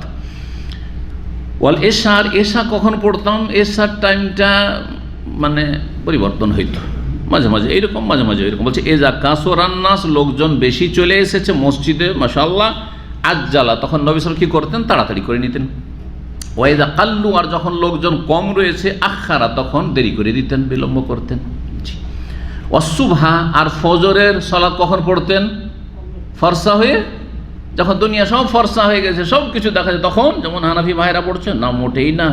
বেগালাসিন, ভোরের অন্ধকারে। গালাস মানে ভোরের অন্ধকার, রাতের অন্ধকার মজুদ রয়েছে, আর একটু কি হয়েছে, একটু একটু ফর্সা হতে চলেছে, পূর্ব আকাশ ফর্সা হয়েছে। পূর্ব আকাশ ফর্সা হওয়ার নাম হচ্ছে শুভ সাদেক, আড়াআড়িভাবে, চওড়াভাবে। 22 নম্বর অধ্যায় বলছে বাবু ফজিল এশা। এই অধ্যায় হচ্ছে এশার ফজিলত সম্পর্কে। এশার ফজিলত সম্পর্কে অনেকগুলি হাদিস রয়েছে, যে হাদিসগুলি স্পষ্ট, কিন্তু সেই হাদিসগুলি হয়তো ইমাম বুখারী রাহিমাহুল্লাহর শর্ত মোতাবেক অত পড়ছে না, যদিও সেই হাদিসগুলি সহিহ অন্য আইম্মায়ে কেরামদের কাছে, কিন্তু তার শর্ত বেশি আরও কড়া ছিল, যার ফলে অন্য হাদিসগুলো নিয়ে এসেছেন যেগুলি তার শর্ত সাপেক্ষ। 566 নম্বর হাদিস, ওরওয়া রাহিমাহুল্লাহ তাআলা বর্ণনা করছেন, তাবেঈ আর সাহাবীর ছেলে, প্রখ্যাত ইমাম তাবেঈদের মধ্যে, ফকিহ, আন্না আয়েশা, মা আয়েশা রাদিয়াল্লাহু তাআলা, তার খালা। ওরওয়া ইবনে জুবাইর হচ্ছেন আসমা রাদিয়াল্লাহু তাআলা আনহার কি ছেলে, আর আসমা মা আয়েশা রাদিয়াল্লাহু তাআলার বড় বোন। তাহলে খালা থেকে বর্ণনা করছেন। খালার কাছে অধিকাংশ হাদিস ওরওয়া রাদিয়াল্লাহু তাআলা আনহু খালার সম্পর্ক থাকার কারণে তার তো পর্দার ছিল না, যার ফলে অনেক এলেম তিনি শিখার সুযোগ পেয়েছেন মা আয়েশা রাদিয়াল্লাহু তাআলা আনহা থেকে। যেগুলো ঘরোয়া এলেম, যেগুলো স্বামী স্ত্রীর মাঝে যেসব বিষয়গুলি থাকে, যেগুলো বাড়িতে সাধারণত হয়ে থাকে, বাইরের লোক জানার সুযোগ সুবিধা নেই, সেই সব হাদিসগুলো ওরওয়া রাদিয়াল্লাহু তাআলা আনহু রাহিমাহুল্লাহ তাবেঈ রাদিয়াল্লাহু বলা যায়, কিন্তু এটা মনে করবেন না যে আরে তাবেঈ তাবা রাদিয়াল্লাহু আনহু কেন বলে দিলেন। কিন্তু রাহিমাহুল্লাহ বললে হয় কি, সাধারণ মানুষরাও বুঝে যাবে যে রাহিমাহুল্লাহ যখন বলা হয় তার মানে তিনি সাহাবী নন, কিন্তু তার বড় ভাই সাহাবী, মানে এমন সিনিয়র তাবেঈ যে তার বড় ভাই আব্দুল্লাহ বিন জুবাইর তিনি সাহাবী। একসময় মক্কার খলিফা হয়েছিলেন, 1 বছর খলিফা ছিলেন, তাকে শহীদ করা হয়েছিল জালেম শাসকদের পক্ষ থেকে, এবং জালেম হাজ্জাজ বিন ইউসুফের জুলম অত্যাচারে, রাহিমাহুল্লাহ রাদিয়াল্লাহু আনহু। জি, কালাত, মা আয়েশা বলছেন, আতামা রাসূলুল্লাহ সাল্লাল্লাহু আলাইহি ওয়াসাল্লাম লাইলাতান বিল ইশা, রাসূলুল্লাহ সাল্লাল্লাহু আলাইহি ওয়াসাল্লাম বিলম্ব করলেন এক রাতে এশায়, এশা অনেক দেরি করে পড়লেন। ওয়া যালিকা ক্বাবলা ইয়াফশু আল ইসলাম, এই ঘটনাটি ছিল ইসলামের ব্যাপক হারে প্রচার প্রসারের আগে। ইসলামের ব্যাপক হারে প্রচার প্রসারের আগে মানে প্রথম দিকে, মদিনা হিজরত করার পরে প্রথম দিকের ঘটনা ছিল যে একদিন দেরি করে সালাত আদায় করলেন এশার। ফালাম ইয়াখরুজ হাত্তা, নবী সাল্লাল্লাহু আলাইহি ওয়াসাল্লাম বের হচ্ছেন না, সাহাবীরা অপেক্ষা করতে আছেন, নবী সাল্লাল্লাহু আলাইহি ওয়াসাল্লাম রুম থেকে বেরোই হচ্ছেন না। হাত্তা কালা ওমর রাদিয়াল্লাহু তাআলা আনহু, ব্যাপার স্যাপার খারাপ, এদিকে মহিলারা পিছনে আছে, ওরা সব ঘুমিয়ে যাচ্ছে, বাচ্চারা যারা নাবালক ছিল সব তো ঘুমিয়েই গেছে, 7 বছর 8 বছর 10 বছর সাহাবীদের বাচ্চারা সাথে সাথে নিয়ে আসতেন তাদেরকে, সব ঘুমিয়ে পড়েছে, সবাই ঘুম চলে এসছে, এমনকি বড়রাও সব ঝিমাচ্ছে। বিভিন্ন সময় ঝিমাতো সাহাবায়ে কেরামরা ঝিমাতেন, এই হাদিস রয়েছে সহিহ মুসলিমে। জি, কানা আসহাবু রাসূলিল্লাহ সাল্লাল্লাহু আলাইহি ওয়াসাল্লাম তাখফিকু রউসুহুম, সহিহ মুসলিমে রয়েছে যে রাসূলুল্লাহ সাহাবায়ে কেরামদের কি হইতো, মাথা ঝুঁকতো ঘুমের চাপে, তার মানে তারা ঝিমাতেন, তাদের তন্দ্রা আসলে কি করে, হ্যাঁ এইরকম তাখফিকু রউসুহুম। তারপরে নবী সাল্লাল্লাহু আলাইহি ওয়াসাল্লাম যখন চলে আসলেন তখন ইকামত হয়ে গেল, সুম্মা ইউসাল্লুন ওয়ালা ইয়াতাওয়াদ্দাউন, সালাত পড়ে নিতেন আর উযু করতেন, উযুর নবায়ন করতেন না। আসছি আরেকটি মাসলাতে, যদি চলে যাই হাদিসটা শেষ করার পরে তো স্মরণ করবে, সেটা হচ্ছে যে কোন ধরনের ঘুম উযু ভঙ্গ করবে। সব ঘুমে উযু ভঙ্গ করে না, যদি এটা আসল মাসলা হচ্ছে এশার ফজিলত। এখানে অধ্যায় নবী সাল্লাল্লাহু আলাইহি ওয়াসাল্লাম হচ্ছেন না, ওমর রাদিয়াল্লাহু তাআলা আনহু ডাক দিলেন, সাহসী লোক না হইলে নবী সাল্লাল্লাহু আলাইহি ওয়াসাল্লামকে ডাকাটা অত সহজ কথা নেই, তাই না? সবার হিম্মত হয় না। ওমর রাদিয়াল্লাহু তাআলা আনহু বলছেন, নামান নিসা ওয়া সুবিয়ান ইয়া রাসূলুল্লাহ, মহিলারা আর শিশুরা সব ঘুমিয়ে পড়লো। বলছেন পাশেই তো কক্ষ, আজওয়াজে মুতাহারাতের কক্ষগুলি পাশেই তো, শুনতে পাচ্ছেন নবী সাল্লাল্লাহু আলাইহি ওয়াসাল্লাম ভিতর থেকে শোনা যাচ্ছে। খেজুরের টাটি, খেজুরের বেড়া বুঝলেন, সব শোনা যাচ্ছে, এমন নয় যে এরকম পাকা দেয়াল আছে যে শোনা যাবে না এপার থেকে ওপার। ফাখারাজা, তখন নবী সাল্লাল্লাহু আলাইহি ওয়াসাল্লাম বের হলেন। ফাকাল আলি আহলিল মসজিদে, মসজিদে অবস্থানকারীদেরকে, আহলে মসজিদ মানে মসজিদে অবস্থানকারীদেরকে বললেন, মায়ান্তাজিরুহা আহাদুন মিন আহলিল আরজি গায়রুকুম, তোমাদের ছাড়া পৃথিবীবাসীর কেউ এই সলাতের জন্য অপেক্ষা এখন করেন না।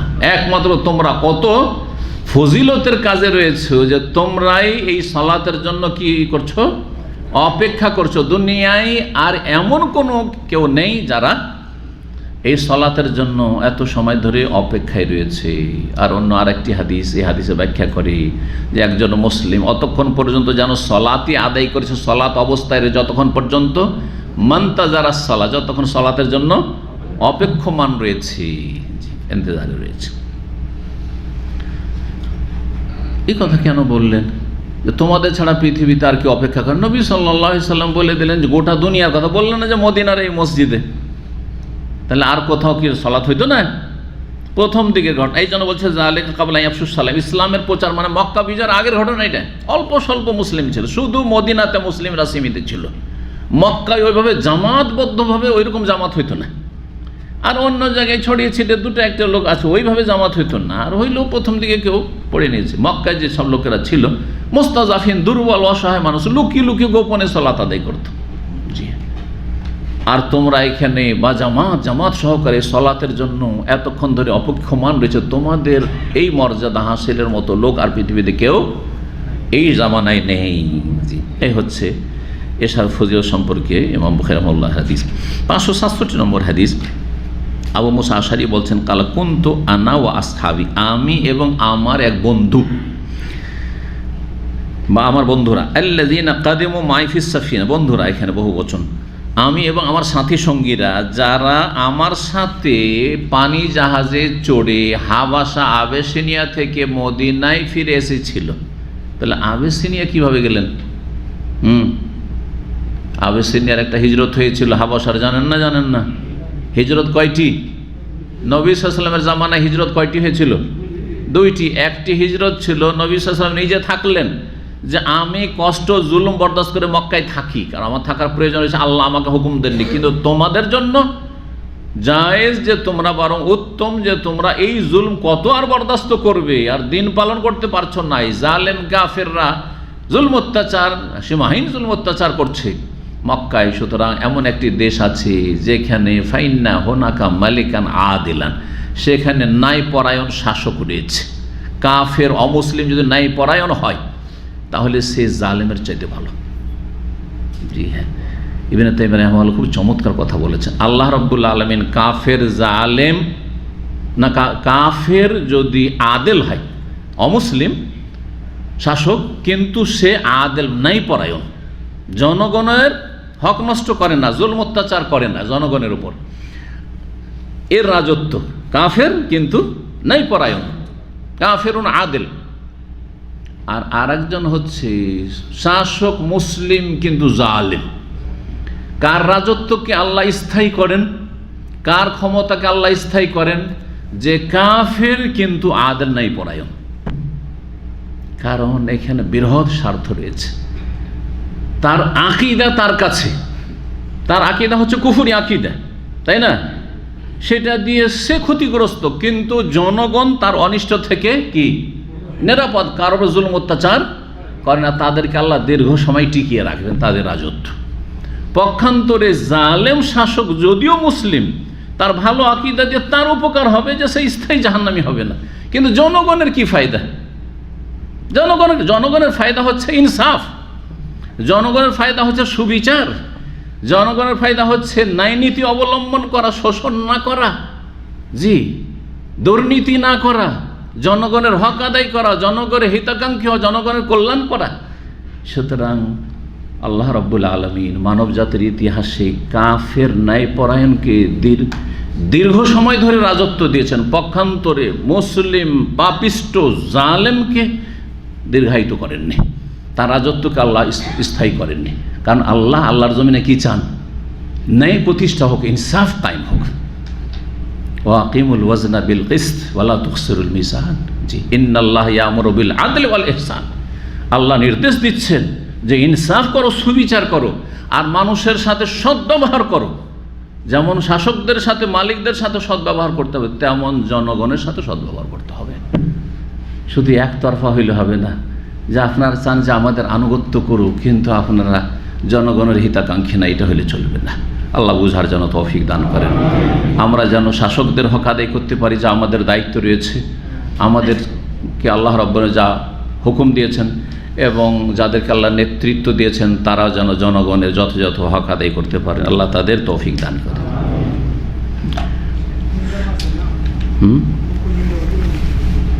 বলছি শেষ হয়নি তো, কি বলছিলাম, হাদিস শেষ করি। হাদিসটা, এই হাদিসও আছে, তারপর চলে আসছে,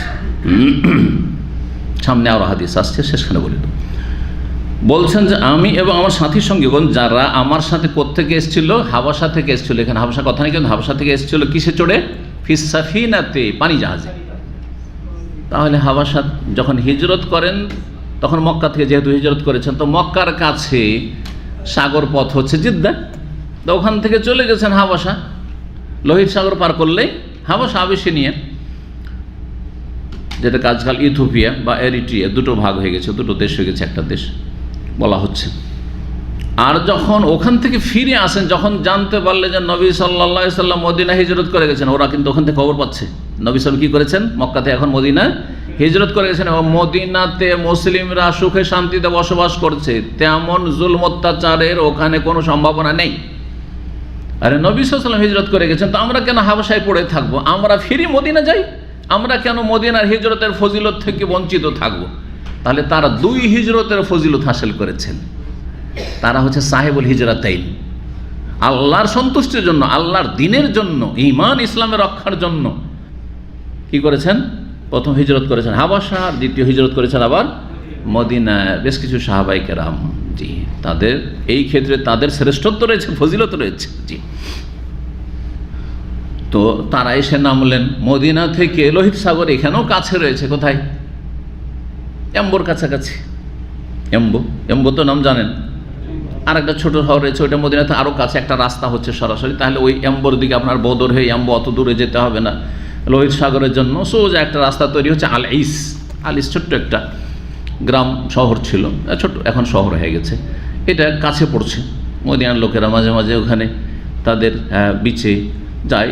আপনারা তো কাছে মাশাআল্লাহ বিচ পাচ্ছেন, কিন্তু ওদের দূরে খানিকটা, তারপরেও তুলনামূলক এই রাস্তা কাছে। তো এইখানে এসে তারা নেমে পানি জাহাজের মাধ্যমে এসে পৌঁছিলেন। বললেন যে নজুলান ফি বাকিয়ে বুতহান, কিন্তু আমি এবং আমার সাথী সঙ্গীরা যারা পানি জাহাজে আমার সাথে এসেছিল, তারা অবতরণ করেছিল বাকি বুতহান, বাকির বুতহান নামক এলাকায়। বাকির পরে যে বুতহান এলাকা আছে, সেই এলাকায় আমরা অবস্থান করছিলাম। ওয়ান নবী সাহাবিল মদিনা, নবী সাল্লাল্লাহু তখন মদিনায় ছিলেন। এখন বাকি কেন?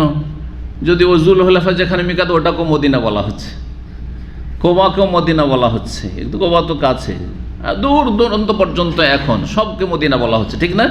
কিন্তু নবী সাল্লাল্লাহু আলাইহি ওয়াসাল্লামের জামানায় মদিনা কতটুকু? ওইটুকু যেটুকুতে মসজিদে নববীর আশেপাশে জনবস্তু ছিল। বর্তমান মসজিদে নববী যতটা, হ্যাঁ, আর মসজিদ নববীর চত্বর এতটাই তখনকার মদিনা। আর তারপরে বাকিগুলো ছিল সব অন্য নামে। কোবাকে মদিনা বলা হতো, কোবা যাব।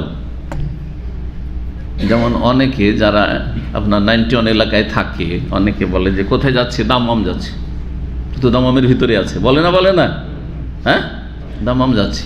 অনেকে খালেদিয়া, হ্যাঁ, ফার্স্ট ইন্ডাস্ট্রিয়াল সিটি, এটা তো দাম্মামের ভিতরে। তার বলছে কোথায় যাচ্ছে? বলছে দাম্মাম যাচ্ছে। ও আসছে আসলে সিটি সেন্টারে, সিকো মার্কেটে, কিন্তু কি বলে?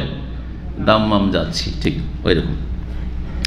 তো বলছেন যে নবী সাল্লাল্লাহু আলাইহি ওয়াসাল্লাম মদিনায় ছিলেন, আমরা ছিলাম বাকি বুতহানে। তাহলে দূরে পড়ে যায়, এত দূর 5 ওয়াক্তে যাওয়া সম্ভব হয় না। আর 5 ওয়াক্তে, প্রত্যেক ওয়াক্তে কিছু না কিছু নবী সাল্লাল্লাহু আলাইহি ওয়াসাল্লাম দিনের কথা বলেন। তো এগুলো শিক্ষা থেকে আমরা বঞ্চিত থেকে যাবো এইভাবে। তো বিশেষ করে এসার সময় কী করতাম, সবার যাওয়া সম্ভব হইতো না। ফাকানা ইয়াতানাওয়াবুন নবী সাল্লাল্লাহু আলাইহি ওয়াসাল্লাম ইনদা সলাতিল ইশা কুল্লা লাইলাতিন নাফারুম মিনহুম। আমাদের এই যে দলটি ছিল, যারা হিজরত করে আমরা এসেছিলাম হাবাসা থেকে, তাদের এক দল, একটি ক্ষুদ্র দল, নাফার মানে ক্ষুদ্র দল, যেটা 3 থেকে নিয়ে 10 পর্যন্ত বলা হয়। এই ক্ষুদ্র একটি দল প্রত্যেক রাতে এশা সালাতের সময় নবী সাল্লাল্লাহু আলাইহি ওয়াসাল্লামের কাছে পালাক্রমে যেত ফাওয়াফাকনা নবী আনা ওয়া আসহাবি, আমরা নবী সাল্লাল্লাহু আলাইহি ওয়াসাল্লামকে পেলাম, আমি এবং আমার সাথী সজ্ঞান, ওয়ালাহু বাজুস শুগল, একদিন গিয়েছি, আমি গিয়েছি, আমার সাথীরাও বেশ কিছু গেছে নবী সাল্লাল্লাহু আলাইহি ওয়াসাল্লাম মসজিদ নববীতে সালাত আদায় করতে।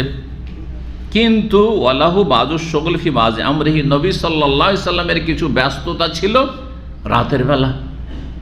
বলা হয়নি যে কী ব্যস্ততা, আর জানো অনেক কার কী ব্যস্ততা থাকে, কিন্তু নিশ্চয় কোনো ব্যস্ততা ছিল, না হলে এত দেরি কেন এর সাথে করলে, এরকম তো করেন না নবী সাল্লাল্লাহু আলাইহি ওয়াসাল্লাম। সেই জন্য বলছেন ফাআতামা বিসসালাতি, সুতরাং এশাকে দিলেন বিলম্ব করি, হাত্তা ইবহার আল্লাইল, এমনকি রাত অর্ধেক কাছাকাছি হয়ে গেল। এবার রাত অর্ধেক কাছাকাছি, অর্ধেক রাত পুরো হয়ে যায়নি, কিন্তু তৃতীয় অংশ পার হয়ে চলে গেছে, তৃতীয় অংশ আর অর্ধেক রাতের মাঝামাঝি এই সময়গুলোতে রয়েছে। সুম্মা খারাজান নবী, তারপরে নবী সাল্লাল্লাহু আলাইহি ওয়াসাল্লাম বেরিয়েছেন, ফাসাল্লা বিহিম, তারপরে জনগণকে সলাত আদায় করালেন। ফালাম্মা কাযা সলাত, যখন সলাত সম্পূর্ণ করলেন, কাল লিমান হাজারাহু, যারা উপস্থিত ছিল মসজিদে মুসল্লি, তাদেরকে বললেন আলা রিসলিকুম, মানে তোমরা নিজ নিজ জায়গায় অবস্থান করো, স্ব জায়গায় তোমরা অবস্থান করো, যে যেখানে আছো তাড়াতাড়ি করে চলে যাবেন না, কারণ এমনিতে দেরি হয়ে গেছে। আর তারপরে সালাম ফেরার পরে মানুষ টান দিবে কি না, তো বলছে টান দিবে, টান দেওয়ার আগে বলছে না না না, বসো বসো বসো, যে যেখানে আছো আপন জায়গায় বসো, কেউ যাবে না। আবশিরু, তোমাদের জন্য সুসংবাদ, এই যে এশার সালাতে যে এতক্ষণ ধরে বসে আছো, তোমাদের জন্য সুসংবাদ, দুনিয়া এবং আখেরাতে সফলতার, জান্নাতের, আল্লাহর পক্ষ থেকে উত্তম প্রতিদানের, পারিতোষিকের। ইন্না মিন নি'মাতিল্লাহি আলাইকুম, আল্লাহর নিয়ামতের অন্তর্ভুক্ত হচ্ছে তোমাদের উপর, আন্নাহু লাইসা আহাদুম মিনান নাসি ইউসাল্লি হাযিহি সা গায়রুকুম, তোমাদের ছাড়া এই সময়ে দুনিয়ার কোনো মানুষ সালাত আদায় করে, একমাত্র তোমরাই আল্লাহ রাব্বুল আলামিনের সামনে সিজদায় অবনত হচ্ছে এই সময় বাহুলি। কাল মা সাল্লাহ হাযিহি সাআত, অথবা বললেন, বর্ণনাকারী সন্দেহ ওই বাক্যটি বলেছিলেন, অথবা বললেন মা সাল্লাহ হাযিহি সা, এই সময় কেউ সালাত আদায় করে না, আহাদুন গায়র, তোমাদের ছাড়া। লা ইয়াদরি, বর্ণনাকারী জানছেন আইয়ুল কালিমাতাইন বা আইয়াল কালিমাতাইন কালা, এই দুটো বাক্যের কোনটি বলেছেন। কালা আবু মুসা আশআরী বলছেন রাদিয়াল্লাহু তাআলা আনহু, ফারাজান, আমরা বাড়ি ফিরলাম এশার সালাতে এরকম লেটে পড়ে, ফারহা, বড়ই আনন্দিত হয়ে, ফারহা বড়ই খুশি হয়ে, বেমা সামেনা মির রাসূলিল্লাহ, কারণ রাসূলুল্লাহ সাল্লাল্লাহু আলাইহি ওয়াসাল্লাম থেকে যেহেতু এই ফজিলতের কথা শুনলাম যে আমরাই একমাত্র আল্লাহর পছন্দনীয় মনোনীত বান্দা, যার এই সময়টায় আল্লাহ রাব্বুল আলামিনের সামনে ইবাদত বন্দি করছি, সালাত অবস্থায় রয়েছি। তারপরের হাদিসে ইনশাআল্লাহ তাআলা যে বিষয়টি বলছেন যে কোন ঘুমে আপনার ওযু ভঙ্গ হবে, আসছে ইনশাআল্লাহ বলে দিচ্ছি। 23 নম্বর অধ্যায় বলছে বাবু মা ইউকরাহু মিনান নাওম ক্বাবলা আল ইশা, এই অধ্যায় হচ্ছে এশার আগে ঘুমানো হচ্ছে মাকরুহ। এশার আগে ঘুমানো মানে মাগরিব পরে ঘুমিয়ে যাওয়া হচ্ছে কি মাকরুহ। কিন্তু সামনে আসবে, অধ্যায় আসবে 24 নম্বরে, যে যদি কেউ অনিচ্ছাকৃত ঘুমিয়ে যায়, ঘুম চলে আসছে, তাহলে সে মাকরুহ কাজ করলো না। অথবা জাগাবার লোক থাকে, ইচ্ছা করেই ঘুমালেন, কিন্তু জাগাবার জন্য কাউকে বলে রেখেছেন, আপনার ওয়াইফ আছে অথবা আপনার সাথী সঙ্গী জেগে আছে, বলছে ভাই আমার শরীরটা খুব খারাপ হচ্ছে, খুব ক্লান্ত, তো আমি একটু ঘুমিয়ে যাই, এশার আজান হইলে আমাকে ভালো করে উঠিয়ে দেবে, তাহলে অসুবিধা নেই, যায়, তখন আর মাকরুহ থাকবে না। কিন্তু জাগাবার লোক নেই, রুমে একাই থাকেন, আর শরীরটা ক্লান্ত লাগছে, খুব ঘুম চাপছে, দিলেন ঘুম, তাহলে এশা ছুটে যাওয়ার সম্ভাবনা আছে কি না? এক তো জামাত ছুটবে, এমনকি এশাও ছুটে যেতে পারে, অর্ধেক রাত পার হয়ে যেতে পারে, কি ফজর হয়ে যেতে পারে, জি, তখন গুনাহগার হয়ে যাবেন অক্ত পার হয়ে গেলে। তো বলছেন যে এশার আগে ঘুমানো মাকরুহ। 568 নম্বর হাদিস, আবু বারজা রাদিয়াল্লাহু তাআলা বর্ণিত, আন্না রাসূলুল্লাহ কানা ইয়াকরাহুন নাওম ক্বাবলা ইশা, নবী সাল্লাল্লাহু আলাইহি ওয়াসাল্লাম এশার আগে ঘুমানো অপছন্দ করতেন, ওয়াল হাদিসা বাদাহ, এশা পরে গল্প গুজবকে অপছন্দ করতেন। কিন্তু এশা পরে যদি দিনের কাজ থাকে, দিনই কোনো আলোচনা থাকে, তো ইমাম বুখারী এই অধ্যায়ে এই কিতাবে নিয়ে এসেছেন যে দিনের আলোচনার জন্য, কিতাবুল ইলমে এই অধ্যায় গিয়েছে, কিন্তু কিতাবুল ইলমে আলোচনা হয়ে গেছে যে দিনের আলোচনার জন্য নবী সাল্লাল্লাহু আলাইহি ওয়াসাল্লাম এশা পরে বসেছেন। তাহলে দিনই দর্স, আলোচনা, ইসলামিক যে কোনো আলোচনা যদি থাকে তাহলে কোনো অসুবিধা নেই। অথবা কারো ডিউটি, দিনই আলোচনা কিন্তু ডিউটি, আজকাল অধিকাংশ লোকের প্রবাসে রাত্রে ডিউটি রয়েছে, রাত্রে ডিউটি রয়েছে, তাহলে অসুবিধা নেই, ডিউটিতে কত কথা বলতে হচ্ছে, তাই না? কিন্তু এমনি এমনি গল্প গুজব করে টাইম পাস করবেন, আর ওইদিকে আপনি ফজরে উঠতে আপনি হিমশিম খাচ্ছেন, আর তাহাজ্জুদ তো নসিব হয়ই না, অথচ আপনি যদি ডিউটি শেষ হয়ে গিয়ে থাকে সন্ধ্যাবেলা আর এশা পড়ে রাত্রে 9টার মধ্যে ঘুমিয়ে যান, এমনিতে আপনি উঠে যাবেন রাত 2টা 3টাতে উঠে যাবেন। উঠবেন না? উঠবেন না? 1 ঘন্টা 2 ঘন্টা আপনার জন্য তাহাজ্জুদ পড়াটা কমপক্ষে আধা ঘন্টা 40 মিনিটই নেন। স্বাভাবিক আজকালকার যে মানুষের সুন্নত নফল পড়ার যেটা অভ্যাস, যে 2 রাকাতে 4 মিনিট 5 মিনিট এইরকম করে যদি পড়েন তো আধা ঘন্টা লাগবে কমপক্ষে। আধা ঘন্টাও যদি বের করতে পারেন ফজরের আজানের আগে, ভাগ্যবান। আল্লাহর সাথে এই সবচেয়ে উত্তম সময়টি আপনি নির্জনে একটা অ্যাপয়েন্টমেন্ট দিলেন। মানুষের সাথে অ্যাপয়েন্টমেন্ট নেওয়ার জন্য, বড়দের সাথে, কফিলের সাথে জীবনে অনেকে এখনও দেখা নসিব হয়নি। যদি একসময় একবার দেখা পেয়ে যায় তো মনে অনেক কথা আছে বলবো, তাই না? আর তা যদি আবার রাষ্ট্রপতি প্রধানমন্ত্রী হয় তাহলে তো বলতেই হবে না, অত দূরও যাওয়া লাগবে না। এমপি, কোনো একটা মিনিস্টার, সাধারণ মন্ত্রী, প্রতিমন্ত্রী, এদের সাথে যদি দেখা করার সুযোগ পড়ে, এই একটা অ্যাপয়েন্টমেন্ট পেয়েছে এই সময় হবে, তাই না? কত গৌরবের বিষয়। রব্বুল আলামিন প্রতিদিন চান্স দিচ্ছেন আপনাকে আমাকে, প্রতিদিন চান্স দিচ্ছেন। আল্লাহর সাথে নির্জন একটু অ্যাপয়েন্টমেন্ট নেন, সময় নেন। আল্লাহু আকবার। আল্লাহ যেন তৌফিক দান করেন। কিন্তু ঈমানি জজবা লাগবে, ঈমানি অনুপ্রেরণা লাগবে। আমি কিছু করব, আমি আগে বাড়বো। আল্লাহ তৌফিক দান করুন। জি,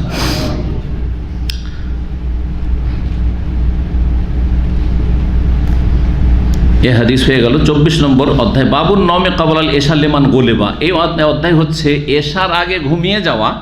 লেমান ওই সব ব্যক্তির জন্য বৈধ বা জায়েজ। লেমান গোলেবা, যেই ব্যক্তি কি হয়েছে, ঘুমের কাছে হেরে গেছে। গোলেবা মগলুব হয়ে যাওয়া মানে পরাজিত হয়ে যাওয়া, আর পারছেন না, ঘুম থামতে পারছেন না, ঘুমিয়ে গেছেন, বসে আছেন, থাকতে থাকতে ঘুম চলে এসছে।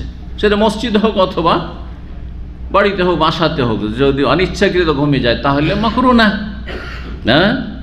কিন্তু বিছানায় লম্বা হয়ে গেল আর উঠাবার মতো কেউ নেই, তাহলে এটা চলবে না। তাহলে জি, তো এশার আগে ঘুমানো যেতে পারে, যেমনটা বললাম। মাকরুহ হবে না কখন? হ্যাঁ, যদি কেউ উঠিয়ে দেওয়ার মতো থাকে, জি, বা অনিচ্ছাকৃত বসে আছে, বসে থাকতে থাকতে ঘুম চলে এসছে। জি, 569 নম্বর হাদিস। হাদিসের বর্ণনাকারী মা আয়েশা রাদিয়াল্লাহু তাআলা আনহা, তিনি বলছেন, আতামা রাসূলুল্লাহ বিল ইশা, রাসূলুল্লাহ সাল্লাল্লাহু আলাইহি ওয়াসাল্লাম একদিন এশা বিলম্ব করলেন। হাত্তা নাদাহু উমর, এমনকি উমর রাদিয়াল্লাহু তাআলা ডাক দিলেন। দেখছেন, না ডাকলে আর নবী সাল্লাল্লাহু আলাইহি ওয়াসাল্লাম আসবেন না মনে হয়। আসসালাত আসসালাত ইয়া রাসূলুল্লাহ, সালাত সালাত। তাহলে বোঝা গেল বড়দেরকেও সালাতের কথা স্মরণ করানো যেতে পারে। অনেকেই ধরেন ইসলামিক সেন্টার অফিসে আসছেন, অথবা কোনো একজন শাইখের কাছে গিয়েছেন, আর দেখছেন যে আজান হওয়ার পরে 5 মিনিট শুধু নয় 10 মিনিট চলে যাচ্ছে, একামত হতে যাচ্ছে। হয়তো শাইখ কোনো কাজে ব্যস্ত আছে, উঠে না, ভাবছেন আমি বলবো থাক, হ্যাঁ, এটা বেয়াদবি হয়ে যাবে। না, বেয়াদবি না। যদি উমর রাদিয়াল্লাহু তাআলা আনহুর জন্য বলা যায় যে রাসূলুল্লাহ সাল্লাল্লাহু ইয়া রাসূলুল্লাহ, তাহলে আপনি কোনো শাইখকে, কোনো আলেমকে বলবেন না, আপনি আপনার বাপকে বলবেন না যে আব্বা সালাত ছুটে যাবে, জামাত শুরু হতে যাচ্ছে, বলতে পারবেন না? কোনো বেয়াদবি না, বলবেন। জি, নামান নেসা ওয়াসবিয়ান, নারীরা আর শিশুরা সব ঘুমিয়ে পড়লো। ফাখারাজা, বের হলেন নবী সাল্লাল্লাহু আলাইহি ওয়াসাল্লাম। মায়ান্তাজের, তারপরে মায়ান্তাজের আহাদু মিন আহলিল আরদি গায়রু, তোমাদের ছাড়া পৃথিবীবাসীর কেউ এই সময় অপেক্ষা করে না। তারপরে বলছেন কালা ওয়ালা তুসাল্লা ইয়াউমা ইল্লা বিল মাদিনাত, এখানে বিষয়টি খোলাসা করে দিল, তোমাদের ছাড়া পৃথিবীতে আর কেউ সালাত আদায় করে এই সময়। কেমন করে বলেন নবী সাল্লাল্লাহু আলাইহি ওয়াসাল্লাম? অন্য জায়গায় হইতে পারে নবী সাল্লাল্লাহু আলাইহি ওয়াসাল্লাম খবর রাখেন, কিন্তু আরও লেটে কেউ সালাত আদায় করছে জামাত করে।